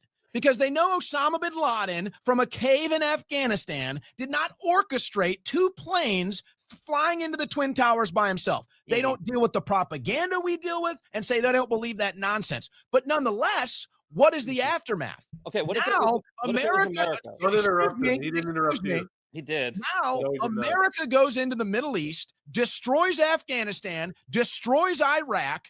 All of these people are misplaced, and now the same sentiment that these people have for Israel, they now have for America. So yes, they want to go on jihad against us because they believe we destroyed their way of life. I'm out. I'm done. I don't want anyone in that region to hate us anymore. I don't want anyone in that region to be subsidized with us anymore. And it all comes back right to the same point. That's the point. No. Yeah, so Owen Schroyer absolutely slaughters Misfit Patriot. This guy, I'm telling you, he's got to be some kind of plant like he's got to be getting paid to be as cringe. I get severe secondhand embarrassment from anytime he speaks, anytime he does anything. This guy, his name is Misfit Patriot, but I think it might have been Jake Shields or it might have been somebody else who exposed the fact that he was on gay porn sites. There's some crazy photos of him that I do not recommend anyone go see. I regret that I even saw them. So his new nickname is Misfist Patriot because something about his Grindr profile had something along the lines of getting fisted. So again, just to give you an idea of who this individual is. And again, wow, crazy that someone like that is supporting Israel. Wow, crazy the through lines here. But I know some people said they're not familiar with him. This is Owen Schroyer. He is one of the top hosts with InfoWars outside of Alex Jones. I believe it's basically him, Harrison Smith, and Chase Geiser are like the three top dogs alongside Alex Jones who cover all the hours when Alex is not there. I do want to cover a couple of these chats here to make sure I stay caught up before we go back to this.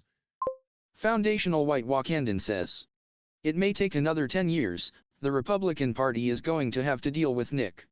The longer they wait, the stronger Nick's position will be. Yeah, very true. And this is really, where most people are at, right? You seeing the change in position from individuals like, what is it called? The Sean Kelly radio show podcast or something. Either way, you have a guy who's got over 1 million subscribers on YouTube. I'm not overall that familiar with him, but he did end up bringing on Nick to have a sit down conversation, which was contrasted to a year ago. Sean Kelly's talking to, I believe, Luke Beasley about how he would never have Nick Fuentes on because he's too dangerous. And it's like, you see this changing, right? It's clear. And I think even recently you had Instagram basically nuked any account that was clipping Nick Fuentes, largely because there were so many clips going viral. And now you even have recent points here, right? You had Kyrie Irving, right? NBA player was watching Nick Fuentes on a live stream. I'm not too familiar with where that clip came from, but Kyrie Irving, which was wild. And people pointed out he had the clip bookmarked from Nick. And then he gave a statement about it like thereafter too, because I think people immediately were trying to call him out for it, but he was like, no, not a chance. But it was it's cool, and I do think you're right. I don't even think it's going to be 10 years, to be honest with you. I think by the end of Trump's presidency, towards 2028, he will have an extremely significant presence that will not be able to be denied. And whether it's through him himself or whether it'll be through proxies who survive on the internet, that where he cannot exist, I think it will be undeniable where we go to. And especially when you have all those who are adjacent, right, with like Andrew Wilson, Jay Dyer, Stone Choir, Joel Webb, and Stephen Wolf. There's all these guys who are adjacent and, and not full alignment, but are largely aligned with a lot of the things Nick has proposed, that I think you can't stop it at this point. Okay, let's move on here a little bit. Sabrina says, Charlie Kirk is the #1 simp. Sorry, I have zero respect for him. He is a neocon, period. Yeah, Charlie Kirk sucks, man. Charlie Kirk is, again, the biggest bringer of the doom for the Republican Party with the big tent conservatism. Now, it was going to happen, whether he kind of orchestrated it or not, right? But this is the guy who's like, bring all the blacks, bring all the gays. Like, we have no values. We're bringing, you can be conservative even if you're not Christian, right? Of course, gays can be Christian. Like, it's all this ridiculous stuff. And I do agree, right? And I think the Nala Ray thing too, I actually had another YouTuber I actually had to sit down with. His name's Cool Vic. He's got about like 15,000 subscribers. We recently had a talk with him on the Jar Opener podcast. And if you might remember, there's a famous clip of Charlie Kirk being approached at one of the college campus kind of change my mind kind of like little speeches. And Nala Ray got up and spoke with him. And I thought it was a staged event, but Cool Vic told me, because he's from California, told me that actually she came out of nowhere and it felt very organic to him. But again, this is, Charlie Kirk is pushing Nala Ray. She was like, she's been a Christian for 5 seconds. And it's like, how about you go talk to women and tell them, how much porn you had to do before you realized it was bad. It's like, it's again, all these kind of bullshit ideas that I can't stand and are consistent in the conservative, mainstream tent, if you will. Let's see, I grab a couple more of these here. And let's find this here. Sabrina says, anyone who wears caps with bald eagles on and calls themselves patriot are generally speaking liars and simps. Well, I'm glad I'm not wearing an American flag cap. I don't even know if I own one, to be honest with you. But I wear this hat so you guys aren't offended by my baldness. Greg Watson says, does Owen even work at InfoWars anymore? I don't think he does. I'm more than positive he still works at InfoWars, actually. I believe he even came in on an InfoWars segment and said, what was it?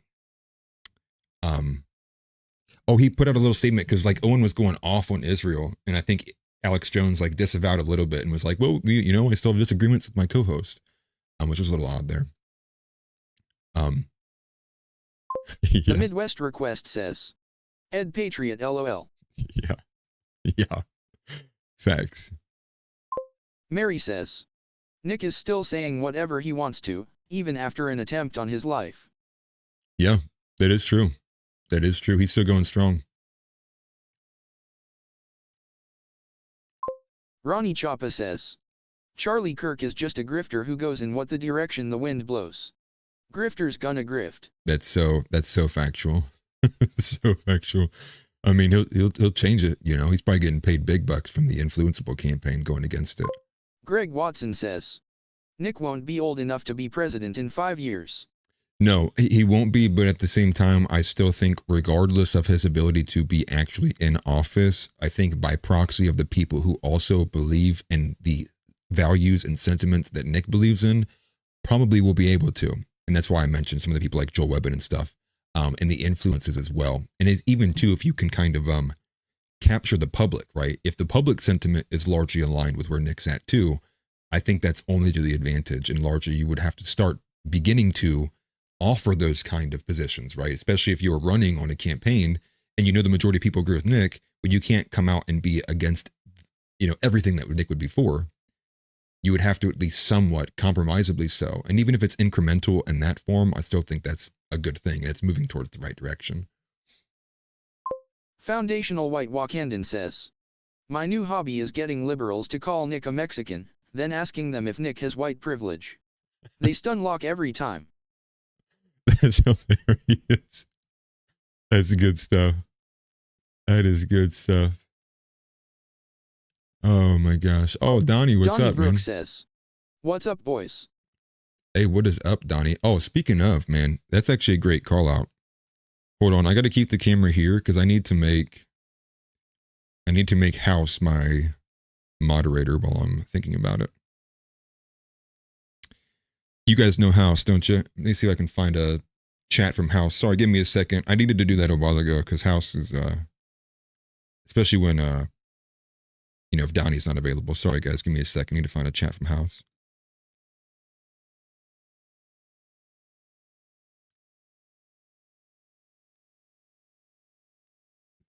There we go. Okay, House is now moderated. Sorry, guys. Sorry that took me a second. So I want to make sure I clean that up. Make sure he was also going to be added on there too. Also, big thank you to everybody who has donated so far. I am going to get ready to put those chats here up on screen. But again, big thank you to Donnie. Also love seeing you here. Donnie Brook has donated $5 and says good to be back in the deep end. Yes, it is good for you to be back, brother. For those who might not be familiar, Donnie was actually my original co-host when I actually initially launched a podcast almost about a year ago now at this point, which has still been offensively accurate. You can find and see some of his early, what would you call it? Our early episodes. You can see him in his transition from libertarian to where he's at now, which is a lot more right-wing, a lot more Christian. It's kind of cool. Glad that we have recorded some of those conversations, Donnie. I'm glad you're here, man. King Soloings says, that's awesome, Groiper. Yes, right. That is awesome. And let's see here. Okay. Alrighty. Looks like my chat's a little behind. I'm sorry, guys. Hopefully not anything too crazy at all. I do see Tix also sent me a... Oh, that's unfortunate. You know why? I think I clicked off of it. There we go. Oh my gosh. Okay. I was like, what did I do? What mistake did I just make? Okay, let's get back to the chats here. We got House waving. What's up, House? Glad you got here. Tix Bomber has donated $5 and says thank you for your donation. Yes, massive thank you, Tix. I do appreciate the $5 there, brother. Every little bit helps because I am trying to at least get this to be a lot more of a full-time venture for myself if we can keep going. Greg Watson says, I like Nick, I think he's right about a lot. But he ID def gonna need a wife before he makes a political run. Is he gonna be the alt-right Lindsey Graham? You know, you probably identified the one spot where I think I have the ever so slightly bit of nuance away from where Nick's at. But again, you got to understand, Nick, I believe Nick is younger than myself by a couple years probably. I think the way that the younger generation perceives marriage, the practicality effects, I would just largely, I do am full on where, you know, with Jeff Younger, where it's hard for me seeing the way that family court is built out to push the younger men to go and get married, you know, especially when you know just how destructive and damaging and soul corrupting it can be for a man who loses his children and just basically becomes, you know, a payment slave or a wallet to a woman, you know, who isn't in the home anymore. I do have a bit of a nuance there too, but I do agree a little bit there with you actually, that I do think that they're probably, not to say it in a bad way, like a growing up way, but I do think it would add a lot more credibility, if that's even the right word. If he was married and he was like operating a life and a family, you know, and things like that. But again, you know, not to say that he needs it per se, but I do agree with you. I do think it would definitely help kind of with his image there. America First TV says, love seeing the fam show up and hit the Dono goal. Yes. No, thank you very much. We did hit the goal. 5 out of 5. We smacked it out of the park. Thank you very much, guys. I do appreciate that. That was actually a lot more than I was expecting. And again, I do want to say major thank you again, because, you know, without you guys, you know, coming in and engaging and, you know, and coming in with all your smarts and brains and intellect, obviously wouldn't really be able to do what I do, you know, honestly. And so thank you very much for all of that, you know, and I can't be understated how much I appreciate you guys. It's been a long journey and hopefully we just keep going. Let's see. Yeah, Donnie Brooks said, I know, right? Community shows up. So Nick is 26. Okay. Oh, Donnie Brooks says, Atlas is about to be a boomer. Yeah, I do turn 30 at the end of the year. Turn 30 in December. Sabrina says, OMG, don't even get me started on Lindsey Graham. The Lindsey dossier, the Mossad must have, my God. Yeah, right. Have you seen the meme of, what's the politician's name? Blood Feast Holden. You know, and it's this guy who's like in a wheelchair and he was like, I will literally do anything to see burning flesh one last time. Lord, please, what must we do to nuke Iran? And it's like, yeah, that's Lindsey Graham, bro. That guy's very disturbed in the head. You know, for what reason, I'm not really sure, to be honest. But let's go back to the video. We stopped it a little too short. Let's go back here. Let me get this off screen here. Go back here. And let's go back to Owen Schroyer destroying Misfit Patriot in a good way, not in a gay way. Here's the rest. Well, the point is they're going to want to kill you regardless, right? And now you think a country the size, like what, 16, 15 million people? I thought you didn't deal in absolutes. Now you can say for sure they want to kill me. They want to kill you, Owen. Well, no, I can say for sure they chant death to America, right? That's and they do in Austin, Texas. So let's go nuke it. It's a false equivalency. Look, here's the deal. It's the exact same equivalency. You want to find out the why, right? But by doing I just explained the why. No, you explained your opinion on the why, right? Which is you can have that opinion, but saying it as fact is it's a theory. You say you don't even care about the why. So what's your why? You don't even think about it. You can't even think beyond the surface. What I'm saying is if I can see the action, right? Then all right, fine. I care about the why, but it takes a back seat. Is that better? It takes a back seat because when you have a pattern of behavior from a people group, right? And that people group has the ability to make a nuclear weapon. And that people group has given us plenty of reason to believe them when they say, we hate you. I personally think it's a pragmatic approach to go, okay, then you can't have a nuclear weapon. That's what I'm saying. So okay. So that's fine. So why doesn't that logic apply to Israel then? Because they don't want to kill us. Say that to the Muslim world. What do you mean? So Israel chants death to America? Israel is no. I'm saying there are plenty of countries around the world, and plenty of Muslims around the world that Israelis hate and that they would glad to see killed. You yourself said you don't care how many dead children are in Palestine. So you don't think the Islamic world sees that and says, oh, maybe Israel shouldn't have a nuke? Sure. I mean, So spot on, man. So spot on.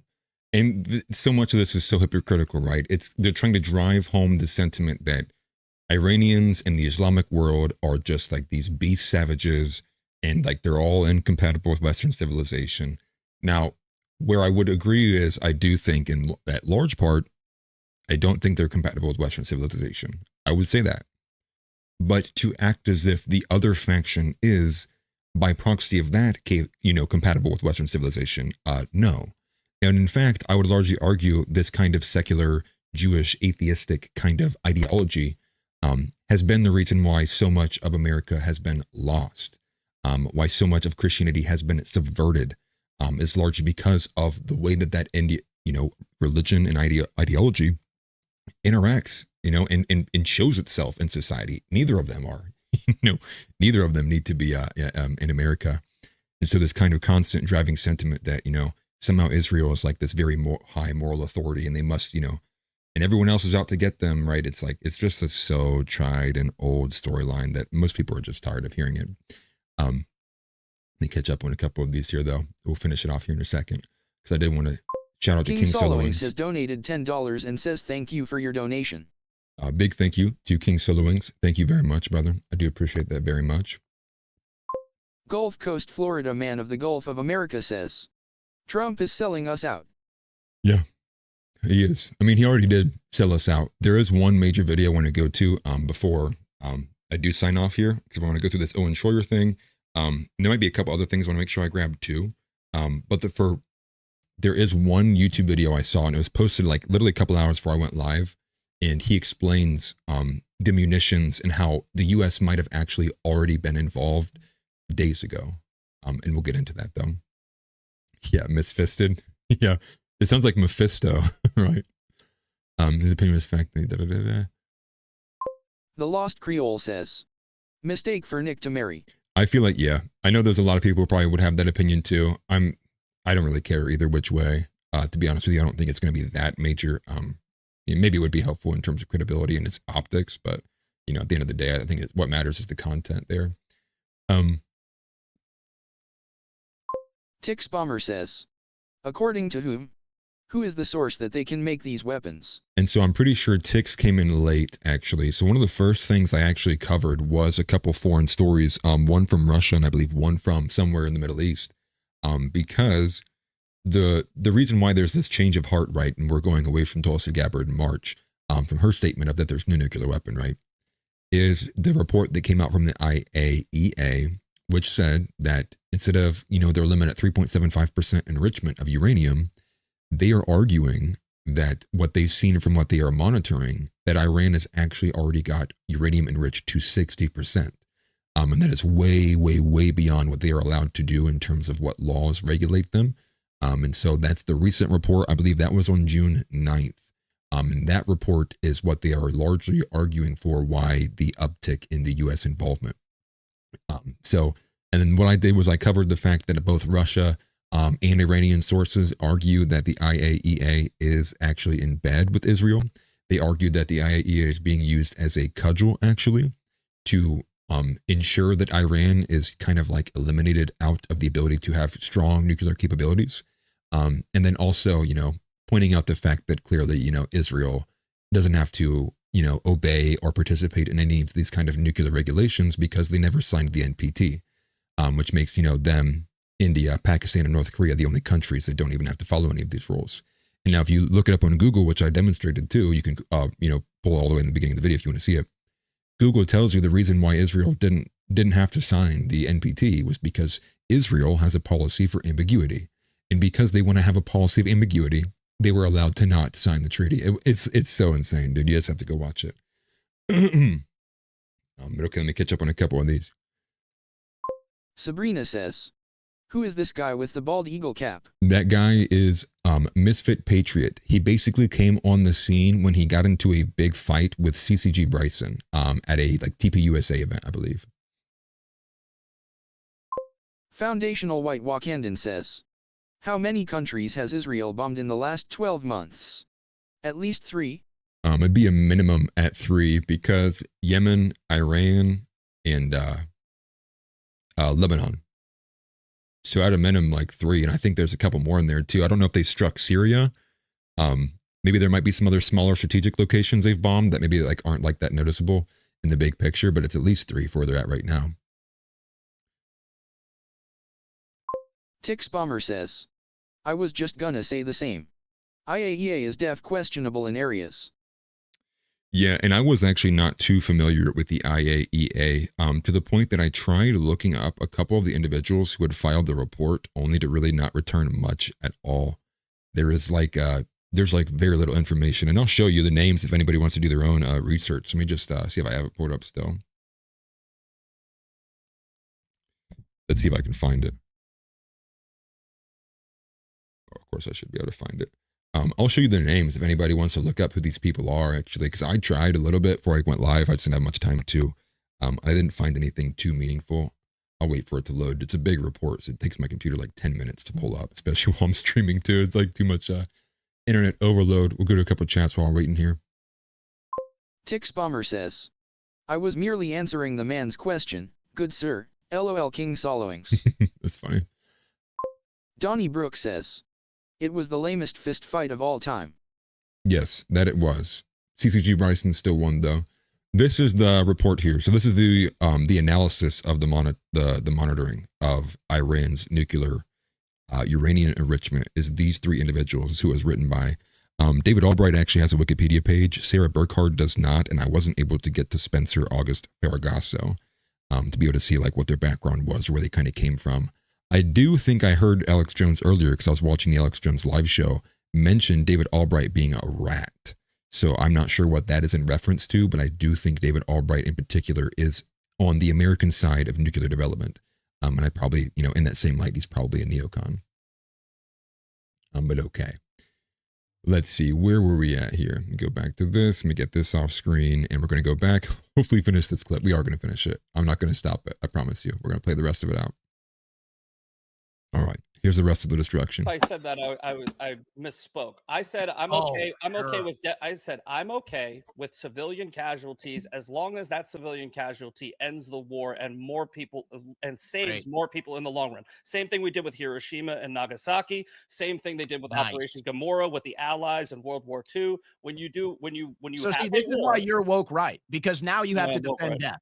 Now you are forced to defend death, just like the woke left does. So keep defending death. I'm not a snowflake liberal that just lives in this fucking world of... No, but you're defending death, so go ahead. Keep defending it. You want more death, go ahead. I don't want people that want to kill them because there's a 3,000-year-old holy war there, right? That's cool, why. and I want nothing to do with it. That's cool. You don't have to have anything to do with it, but... Really? Because you even said it's on our soil now. Is it on our soil? Based on the Arab hatred for America that's going to exist with. So it is on our soil. They're going to hate us with or without Israel. Exactly. Oh, okay. In fact, so it is on our soil, and so the 3,000-year-old holy war is now on our soil because of our involvement in the Middle East. Well, no, it's because we're a Christian nation. It's not because we're involved. It's because we're a Christian nation. It's 100% because we're a Christian nation. Really? How long have we been a Christian nation? Islam is How long have we been a Christian nation? Since our founding. Okay, and when did Islamic terror start hitting America? There's been terror attacks in America from Islam for the past, I don't know, fucking 60 years, but that's only because they finally figured out how to get over here. And when was Israel founded? I don't know. 60 years ago. Wow, beautiful. It's amazing how that math adds up. Thank you for that. Beautiful. Oh, beautiful. That was so good. That was so good. You do have a couple other things we'll go to. I do have that one mate video we want to get to as well. We'll knock out a few of these smaller one-offs here. I might even, make it till the 3-hour mark at this point because there's just so much I do want to make sure I go ahead and cover. Let me go back to the chat here. Tix Bomber says, "There a lot of trust me bro too." Oh my gosh, that reminds me. Did anybody see that DC Drano tweet, which was basically like, it was like trust the experts. I even like quoted it. Like it was like a trust the experts ass tweet. Basically saying like anyone questioning Trump, they haven't seen the intelligence reports. Like trust the experts. Like, dude, bro. Like What are you talking about? It's like, again, it sounded like something Anthony Fauci would say during COVID. It was like, and it kind of, parallels what we got from Douglas Murray when Dave Smith had the debate with them, which was, you never been. Oh, you have an opinion about Israel, but you never been. It's like, dude, get the fuck out. Okay. So let's see. I know we got a couple more chats rolling in. We'll go ahead and catch up to these here. Tix Bomber says, cause the IAEA said there were WMDs in Iraq too. Still no record of them, other than those pictures from the news. And you know who else was in Congress? Positive reverberations throughout the region. Netanyahu, dude. Netanyahu, once again, weapons of mass destruction. It will have positive reverberations throughout the region. That I can guarantee you. Like, dude, get the fuck out of the country. Like, stop making us bomb people. Greg Watson says, Iran is part of the NPT, but Israel is not. Why are we more concerned with a member than we are about a non-member that we know has nukes? Right. That's like the whole point, right? Which is like, again, when it comes to like the Islamic world, when like what I'm sure you even said with that Misfit Patriot clip, when they view like Israel has the same kind of, vitriol and hatred towards them and their way of life, but they're the ones that are allowed to have the nuke and backed by US, the US superpower of the world. And they can't even enrich uranium to 5% that Japan's allowed to. Is like, yeah, dude. I mean, what's going to happen? I mean, if you were in Iran's shoes, like, what would you do? And I even made this point too. When you look at America, right, we literally had a dead man, our president, right, Joe Biden, 2020 to 2024, literally dead guy. Weekend at Bernie's, actually weekend at Biden's. And every other country in the international community looks around and like, these motherfuckers are going to tell us like how to govern our nations. Like, get the fuck out, dude. You didn't even know who your president was for 4 years. Your elections aren't real. Poof, fairy tale dust. Like that's why it's such a joke when you see us trying to do it, because it's like, do you really think people are sitting there waiting at the edge of their seat for what America has to say? Only in terms of they fear when the bombs are coming, not in terms of like what moral statement America's about to make. We've not been in that position since we dropped the bombs on Hiroshima. We've never been in the moral authority position. We lost it a long time ago. I mean, we can't get it back when we act like this too. So again, this is another side point there. Tix Bomber says, Israel ranks up there with North Korea on my list of countries that shouldn't have nuclear weapons. Albeit, I think all nuclear armament should be decommissioned. Well, and that's what I said. I think there's an argument to be made that I think the best way out of this was just a denuclearized Middle East. Now, I can't remember how long it's been since that was kind of the goal, which I think we kind of moved away from it. But a denuclearized Middle East, I think, would have been the best bet. And then you don't have to worry about nuclear fallout. And then you can be rest assured that when you do pull back and have an isolationist position, that the most they're going to do is they're just going to bomb each other, and then we're going to have some kind of crazy fallout refugee situations. And maybe not complete nuclear fallout that destroys regions, resources, and minerals. But, again, that's not even, it wasn't even on the table in the first place because it wasn't pro-Israel. And again, speaks to the fact that, again, Israel is who wags the U.S., not the other way around. 3 Manu 3 LS0N says, thank you, sir. Let us pray for a miraculous way out. That is true. And that is one thing as well. One thing that really bothers me the most about this entire situation is, and this is even with Gaza too, is seeing all the children who were affected by it. It burns a hole so bright in my heart that it's kind of makes me feel like a liberal. I get so emotional about what I see online. But again, I don't enjoy the idea that U.S. tax dollars and U.S. intelligence is assisting and abetting what I would consider an act of genocide, and then going beyond that, starting World War III, all for the same kind of reason, which is this one specific country. I think that's insane. Yeah, right. Just the science, just the experts. We got this Ronnie here. Chapa says, all things aside, we have a major problem here.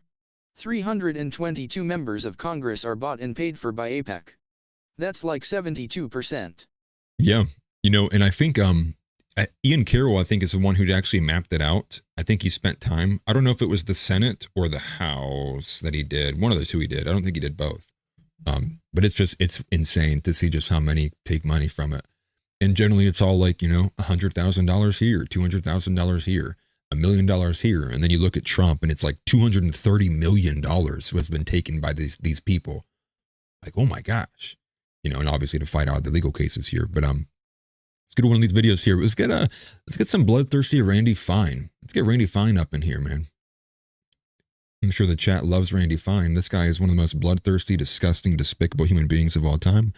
But here he is. And he's so obese too. He's a very disgusting human being. This is the guy who called for like violence. He called for like Candace Owens to be like, punched in the mouth or something. And it's like, he's disgusting. But this is his segment here on CNN. I'm not going to read the quote here, but it's from AF Post. And just listen to the bloodthirst pour out of this individual. I know you were well aware of Iran's influence on, groups, terrorist organizations like Hamas and Hezbollah. In an interview, though, last month, you said this when asked about how to treat Gaza. In World War II, we did not negotiate a surrender with the Nazis. We did not negotiate a surrender with the Japanese. We nuked the Japanese twice in order to get unconditional surrender. That needs to be the same here. There is something deeply, deeply wrong with this culture, and it needs to be defeated. Did you really mean to say that the U.S. should use nuclear weapons against a people because there's something wrong with their culture? Of course not. What I was saying is that we didn't negotiate with evil in World War II. We defeated the Germans. We defeated the Japanese using any means that were necessary. And the same needs to be done in Gaza. Remember the Holocaust? Remember Hitler? This is the justification, guys. And it's the mythos of the nation, dude. Like, World War II replaced the mythos of the nation from Christianity some time ago. He disgusts me to a degree I can't even begin to articulate. Nuking Gaza would be a terrible idea. The fallout would drift into Israel. It would kill the hostages. The point that I was making was, but you're not we worried about it sit killing, down and say, for example, women and children in Gaza who, the innocents? I think war is a messy thing, and I think that when you defeat evil, you have to do what is necessary to do it. Israel war is a messy thing, man. That's why all the women and children have to die. A huge percentage of the people wish to destroy it all of the time. They need to do whatever is necessary, and I don't know what those things are, in order to get unconditional surrender in Gaza. And I think that's what they're doing right now. Yeah, you brought up nuking them, though. So no, I didn't bring up. I did not bring up nuking them. You literally I talked about. That's not what I said. No, you said the same thing should be in done. terms of getting. That is taking me out of context. I said, in the same way we did what was necessary to get Japan to unconditionally surrender, they need to do the same thing over there, no matter what that is. I don't know what those tools are, but it took us nuking Japan not once, but twice in order to get them to unconditionally surrender. And it's estimated that saved 1 million American lives in the process. My point is, we didn't sit down and go, oh no, civilians might die, let's not get Japan to surrender. I believe the Palestinianism in Gaza is on a level of evil that we saw in Japan and we saw in Germany back in World War II. And I believe Israel needs to do what's necessary to defeat it. And I won't apologize for that. What if I told you I think Israel is evil? What if I told you I think that what if I disagree? Insane, man. Insane. And why would you even nuke Gaza, right? Like, you couldn't nuke Gaza without halfway wiping out, a lot of, places of value in Israel itself too. The guy's retarded. He just wants people to die in the name of Israel. It's insane, man. Foundational White Wakandan says, Abby Martin was reporting on Palestine 10 years ago. Not much has changed, sadly. Very sadly. Donnie Brooks says, I kind of agree with him. Just not his target. Yeah. Like I said, overall, again, the Christian position is we would want to make sure that we are not, whatever can preserve life, because life is precious, should be what we pursue. But again, like, this is not a Christian government. These are not Christian people. Our government is, again, entirely occupied by foreign influence. Greg Watson says, people keep saying it is a 3,000-year-old holy war. But Palestine was peaceful for Christians, Jews, and Muslims under the Ottoman Empire. Right. Right. And what would have changed that? What would have happened around, I always get the year wrong. It's like 1948 or 46. I think it's 48. I could be wrong, though. I think it might be 46. When did it get established? Well, either way, though, around that time, it all changed. Man, I wonder why. But yes, I do agree with you. And I do agree that, some cultures are, necessarily bad. I think this is kind of the argument, Matt Walsh makes for the colonialism in terms of the Aztecs, right? You see a culture that is so deeply entrenched in, satanic kind of rituals, or what we would perceive as satanic. But again, murdering your firstborns, sacrifice, all of these kind of like heebie-jeebie, just insane rituals that, maim individual people, right? Or it's like they're doing weird things where they're cutting ears, or they're doing stuff with their noses, or like, putting, nails in their forehead for magical voodoo garbage. It's like, okay, yeah, these people need help. They need to stop doing what they're doing currently right now. Most definitely. And, we did have Greg Gutfeld as well. There was a clip here I actually saw from Greg Gutfeld, which basically, turn off Fox News. I think she headed a viral tweet today. She said, whatever you have to do, whatever you have to unplug, whatever electronic device you must destroy, get your boomer parents and grandparents away from Fox News. And this was the clip here, again, of Greg Gutfeld. And I thought it was wild, basically telling people or Americans should just forget what happened the first time around in the Forever Wars. Again, you can't make this shit up. Here it is. This is a tough one. Is Trump's actions a violation of the Trump doctrine, which is America first? I think that's the debate that's kind of raging among the right. But you elected Trump because you trust him. Yep. He's been consistent on everything, pretty much everything here and there. He's directionally consistent. I don't remember him being for any wars. He was outspoken about most of them. So I think to say, oh, now he's a neocon is unfair. He wouldn't do this unless he thought it had to be done. So you kind of have to give him the benefit of the doubt, which you cannot do with Iran. Iran is like the T-1000, in the second Terminator movie. You knock it down, its nuclear capabilities, and it reconstitutes itself. And so your only hope is that you make the time it takes to reconstitute longer and longer. You're not kicking the can down the road, you're kicking Tehran down the road. And it's like whether or not you want to do it now,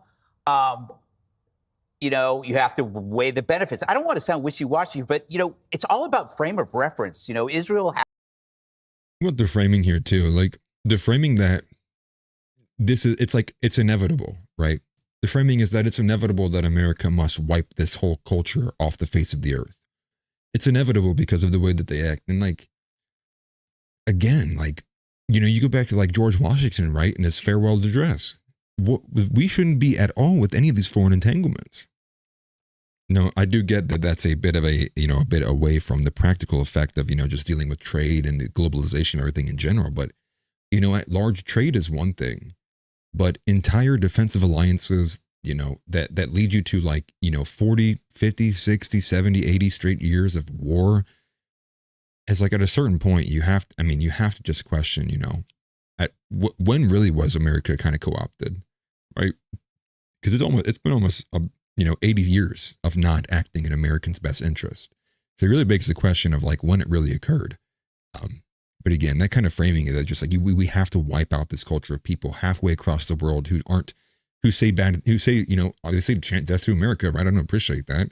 But when they do it on video, halfway across the world, and again, when we know that the 9/11 event that kicked this whole thing off, as Alex Jones said in the video earlier, we know that Israel was behind that, or had a lot more to do with it than the countries that we kind of pinned as Islamic being behind it. It paints the whole thing in a whole different light. It's just I hate hearing that kind of speak, right? Of just let's go nuke all these whole people. And it's dude, how many women and children are there going to have no idea what's going on and just get blown across the earth? And just thinking about that warfare of all these people who are they don't have control of what's going on. And then just hoping and praying that the walls of your home don't come blowing off and you see the body pieces of your daughter and wife and children and father and mother go all across your house. To me, it disgusts me, dude. I hate it so much. I hate war. I hate the fact that we're involved. I hate the fact that we're occupied. I hate the fact that Trump's not a Christian. I hate the fact that we get lied to constantly. It pisses me off so much. I wish it would stop. But here's the rest of that. As the Holocaust. That is their frame of reference. This is not going to happen again. If Israel was around before, there wouldn't have been a Holocaust. But then the other frame of reference is Libya, Iraq, Afghanistan. We were promised an end to that. So somehow you've got to like start fresh with this and try to push the backstory of history off on the side. I don't know if that's possible, but. No, it's not possible. And you are a grifting piece of shit for trying to push for it. But again, he's got to glaze Trump to make the money, man. That's what Con Inc. is all about anymore. Okay. Now, enough of that one. There is another one I wanted to go to about from Batya Ungar-Sargon, who again is an extremely pro-Israel individual. Let me go ahead and make sure I pull that up here too. I will go back to chat as well. Let's pull some of these up here. Let's see here. Tix Bomber says, Ayatollah the CIA puppet ain't saying nothing they don't want him to. Yep. LMAO. Yep. Facts. Greg Watson says, once the Palestinian leader realized that England had betrayed their agreement, he was seeking help from Germany. Yeah, and again, much like the reason why Christianity has been perverted and subverted, and people don't even have an idea of what actual Christianity is in this country, the same can be said for most of American history and world history, right? It is told in one specific way because there's an agenda behind it, the story being told one way, because they need the sentiments to carry through from youth to young adulthood to old adulthood. So these sentiments can be baked into the entire society so that they have nothing to worry about. And largely part of the reason why you have people like Tim Pool who are so afraid, they're like, oh my gosh, in 20 years, there's not going to be any pro-Israel support. Hurry, I need to have a secret meeting with Netanyahu. Maybe it didn't go down like that, but it's kind of the vibe you get from it. And it's why the fuck do you care? Supposedly he goes on this rant against Nick Fuentes, like, the first thing I do when I wake up, I don't think about Israel. I think about how people are going to have babies. Really, then? Then why would you attend that meeting? Who gives a fuck about Israel support in 20 years? This is America. And again, it's just lying. But that's all politics is, right? It's deception. It's smoke and mirrors. It's pulling people, deceiving, getting them to go dance in a rain shower while they don't even know what's going on. I do hate politics in general, largely, for mostly what it is. Mary says 1913. Mary says 1913. Yeah, and I'll go to houses too to shore up on that. Ronnie Chapa says, all the cheerleaders can say what they want. I know better. Anything that they're really pushing has to be BS. Right. And that's part of it too, right? And then you have then a whole other layer of complexity, which is like, what's a psyop, right? Is this real? Is this fake? Or is this all artificial? Is it trying to make me think a certain thing? Like, and you have that layer, and then most people are just like, I don't care. And most people are just like, I don't care enough to like have to worry or like think on like 5 different levels of like what I'm seeing is actually true. And then that's when you get a lot of people going to escapism. They just don't want to hear about it anymore. They're just like, I just want to live my life. Let those people argue and fight. I don't want it to be me. Logan Rocksmith says, how did the bracket people take over America in the first place? Well, it looks like your answer is here. House Leotardo says, 1913 they took control of our money. 1964 they took away freedom of association. Real. Tix Bomber says, the Holocaust scapegoat will always come out. That trumps the ADYRS of warmongering and genocide Israel has been committing ever since. Yeah, right. All about the Holocaust, man. Foundational White Wakandan says, I got lost in 911 for a long time. I was focused on how it happened instead of who did it. The who question changed everything. Right. And that's something that I've been trying to get better at myself, especially when I'm looking at who's telling me the information, their backgrounds, because I kind of had the similar revelation, and, thanks to Nick as well, which is, I think the main things that are the most important isn't really the when or the where. The 4 major important parts is the what, the how, the why, and the who. And I think the who plays a lot bigger portion than a lot of people are willing to, to agree with in general, for the most part. But here is this clip segment here from Batya Ungar-Sargon, who is a extremely pro-Israel. I think she is Jewish. Yes, American Jew. Here with Tommy Lauren, where she makes the argument that the MAGA position is Trump's. America First is both Israel or anti-war and pro-Israel. Read that again for people in the back. America First is both anti-war and pro-Israel. Wow. Thank you. I didn't know that. Wow. Well, I guess I need to worry about America less and be more pro-Israel, huh? I didn't realize America First had an ironic definition to it. Like, give me a fucking break. And it's about a 3-minute clip. Here it is. Here's where I think things have been misunderstood. A lot of people are seeing this moment as, you know, the breaking apart of the MAGA coalition, you know, that there's the sort of, you know, the neocon right who's pushing Trump to go to war, who's pro-Israel. And then you have the MAGA right, which is anti-Israel, which is telling Trump, you know, we have to drop Israel, abandon our ally. This war is not for us. We don't want to go to war. But Tommy, you put it exactly perfectly. The real position of the America First MAGA movement, as far as I can tell, is it is both pro-Israel and anti-war. So we support our ally. We understand that our ally has its interests, its strategic interests, its needs, but we are not going to war for anybody but ourselves. That is the America First position. That is Donald Trump's position. We love Israel. It brings a lot to the table. Can you, like, I can't take it seriously, man. So you're telling me that America First, I mean, dude, America First is a very simple definition. It is America First. And in fact, you can take it to a farther length, America only. Definition, America's interests come first. Done. End of sentence. You have Satya over here, Sargon, whatever the hell her name is. Actually, the real definition of America First is a very nuanced position somewhere between being pro-Israel and anti-war.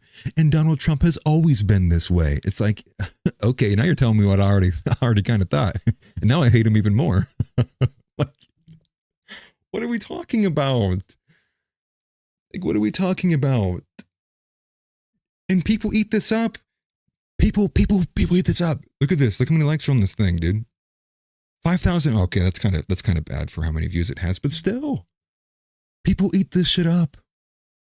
And part of it too, part of the problem is you get a bunch of e-girls saying it, and you get all these guys who are like, Tommy Lauren's pretty hot. Whatever she says goes. It's like, dude, I can't explain to you how much I deeply despise the current kind of nature and environment that goes into politics. But here's the rest of it. Our interests are frequently aligned with Israel, but they are not identical. And so we have to be very careful here. So far, what Trump has done, I think, has been perfect. He has lent defensive support to Israel to protect its civilians, but he has declined to actively participate in the war in an offensive way and has used Netanyahu as the bad cop to Trump's good cop to say to the Iranians, I am still open for that deal. You can never have a nuclear weapon. That would hurt American citizens. But if you want to make a deal, I can stop this right now, and we will sit down and make that deal as soon as you are ready. It is absolute brilliant peace through strength Trump doctrine. No one else could have done this, could have walked that narrow path between the people on the far, far right saying, drop Israel, this is none of our business. No one else could have drug us to war. Is that what she's saying? Only Israel could have drug us to war? Like, I get what you're saying. I mean, I think what you're trying to say is only Donald Trump could have been doing it like this. It's like, give me a break, dude. You could put a literal, an animal in office, and an animal would be able to go to war. It's so easy for America to find a way to bomb the absolute shit out of a third world country. But the fact that people like listen to this is like, dude, it's so hard to, like, when you look at this and you're like, dude, like, it's so over, man. Like it's so over, dude. There's so many sad, pathetic boomers out there. But again, part of the reason why there is hope is because the boomers are getting older and they're not going to exist for much longer. Younger generations are over this kind of trash. Leave them, and the people kind of more on the neocon side saying, we've got to go into this, we've got to go full throttle, we got to bring the bunker busters and bomb Fodoro ourselves. Trump said no to both of those. He said, what we're going to do is we're going to lend support to our ally, who is a sovereign nation, which has its own interests, which align in some ways here to a point. But the minute the Iranians tell Trump we are willing to sit down and make a deal that involves no nuclear weapon, Trump is going to want that. And then there will be tension with the Israelis because they will want to keep going. And I think Trump will say to them, no, We told them we want a deal and we want a deal. Peace through strength. Trump absolutely hates war. It's one of his most fundamental beliefs. I can't stand listening to her anymore. And think about it like this too. You ask the average American, hey, I'm going to take your guns. I'm going to take your arms. I'm going to take your firearms. The average American goes, fuck you are. Then we turn around and we go, Iran, give us your arms. No. That jokes, I don't. It's so hypocritical. It's so overtly hypocritical. It's hard to fathom just how I don't want to get angry on stream, but again, that stuff just, it pisses me off. And it's not even the fact that they're saying it, because I know people are going to lie and be sycophants. It's the fact that people believe it. It's the fact that of everything going on, they still go and listen to this ridiculous ass e-girl garbage. I don't know if it'll ever stop. But with that though, there were some good comments when I get back to actually. Greg Watson says, "It sucks having the foresight and knowing what is happening, while my friends are like, we will see. SMH." Yeah, right. I know, right? You know, just keep making predictions, man. Just keep laying out predictions, and eventually you're gonna be able to point back and be like, hey, remember when I said that? Hey, remember when I said that? Hey, remember when I said that? Are you tired of hearing me say, remember when I said that?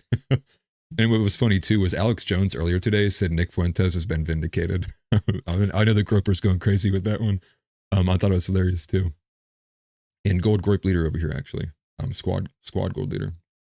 3 Manu 3 LS0N says, "The winner of the war writes the history books. Watch the documentary, Everything is a Rich Man's Trick." Yes. Yeah. You know, Battle for Europa is pretty solid. There's a couple other ones. I think maybe thinking of Barbarossa too. I need to actually get a hold of some of these books I've been given actually. I'll start to share them with you. Yeah, that necklace.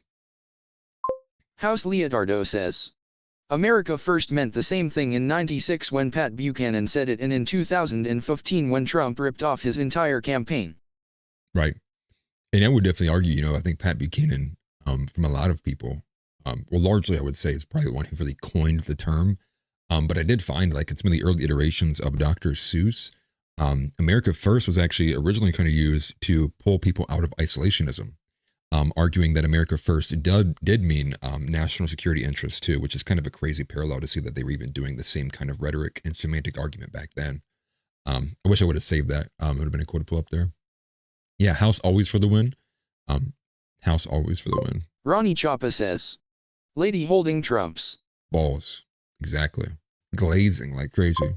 Ronnie Chapa says, "I don't know how people even got through this lady's video." Right. I know. Well, it's because they're just really basic guys who just anything an e-girl could say. They're like, wow, no, I like her. She's a Republican woman. See, she's not a feminist. Like, dude, I try not to be angry or let it get to me, but sometimes it's too hard. It does get to me. Now, okay, two things really. Okay, so two things I wanted to cover. The last thing, the large big thing, where I wanted to visit this video that House AI actually sent me, that did actually show, and he goes into detail talking about the B-2 bombers and how the U.S. has already been attacking Iran, and that this is all kind of again smoke and mirrors. And then I'll probably just revisit the top of the timeline to see if anything's kind of broken since we've been live, and see if anything kind of really major has happened. And if nothing really, I think I'll probably go ahead and sign off for the night, to be honest with you. But thank you, though, again, for everyone who's been here, and thank you for everybody who did donate and got me to the goal where we were at. That's massive. I guess next time we'll have to go to 10. We'll got to move it to 10. But here we are. And so this is, make sure I can pull this up. There we go. Where's the button? Watch on YouTube. So here we are. Oh, and forgive me because I don't have YouTube Premium still. I will get that soon, actually. I thought about getting it soon. So here we are. I'm going to put it on the screen. So this is from the YouTuber Valhalla VFT. I know it's hard to see that with where my videos at. Let me go ahead and put it here. Let me get that off here too. So Valhalla VFT, House sent me this earlier. I've never heard of the guy before. I will subscribe though. He had a good video. I did like a thumbs up his take here. And I'm going to go ahead and skip it. Get to the intro. But I'm going to get to the GBU 57 here. So in short, he's going to go through it in a bit more detail. But largely as he describes it, is that based on the evidence from what we have seen from some of the people and individuals that we have actually confirmed, or I don't know if they've confirmed it really, but they've said that they have taken out certain officials, that were in one of these deeper bunkers. He's making the argument, backed up with some evidence, that the only way that they would have even been able to pull that off had been if the U.S. had either done it themselves or we have given over basically like a B-2 bomber. And there's some other kind of evidence from like the locations. I think in early April, actually these B-2 bombers in America were moved over to a southern port south there of Iran, in a much, much, much closer location, easier to kind of reach in response time. We'll go ahead and let him explain it here. Required to pull off a couple of these attacks that we've seen so far. Let's take a look at this. All right, guys, I present to you the GBU-57, the FOAB, the father of all bombs. Now, what is this thing? It is a 30,000-pound GBU guided bomb unit, bunker buster. The entire purpose of this thing is to bury itself up to 200 feet in the ground and then explode. Right? Obviously, how many times in the media have you been told that in Iran, their nuclear facilities are deep, deep underground? Even the strike that took out all those generals supposedly was in a bunker deep, deep, deep underground. Now, you might be saying, okay, well, this is just a munition. That doesn't necessarily mean anything. We could have sold this to Israel for them to use. Unfortunately, no. And why is that? Well, unfortunately, this munition is so big, there is only one aircraft technically one aircraft that can carry it and can deploy it. And that is the B-2 stealth bomber. Why is that important? Well, the United States is the only one that has B-2 Spirit bombers, right? So that's kind of convenient, but it gets a little bit more than that. Actually, let's take a look real quick at the GBU-57 just to get an idea of how big this thing is. So if you've ever seen a B-2, they're absolutely massive. One of the biggest aircraft we have in our military arsenal. And then look at the size of this thing next to it. Absolutely massive, right? So as it says here, the history of the MOP begins in mid-2002 when companies like Lockheed Martin and Northrop Grumman, manufacturers of the B-2, were working together to develop a bomb of this type. Now, something very, very important to also understand, if we go back about a couple months, and even this article, convenient timing, April 4th, 2025, what was happening? If you don't remember, we moved 6 of our B-2 Spirit long-range stealth bombers to the island of Diego Garcia. So you can even see that here, to the area of Diego Garcia, and I believe it said 6, which is 3,000 miles from Iran.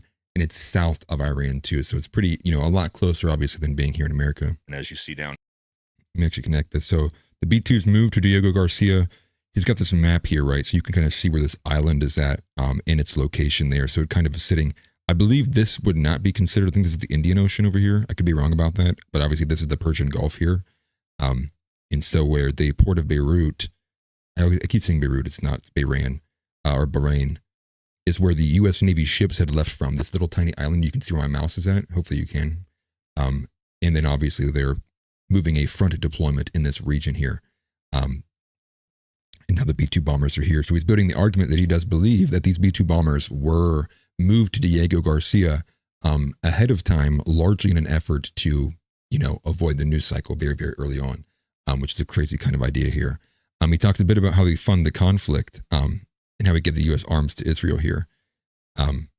But just based off of the circumstantial evidence, and I would encourage people to go and watch this video. I don't want to play through the whole thing here and rip off his content. But he goes into detail, and he kind of points out, the armaments and just how much funding goes into it as well in terms of intelligence.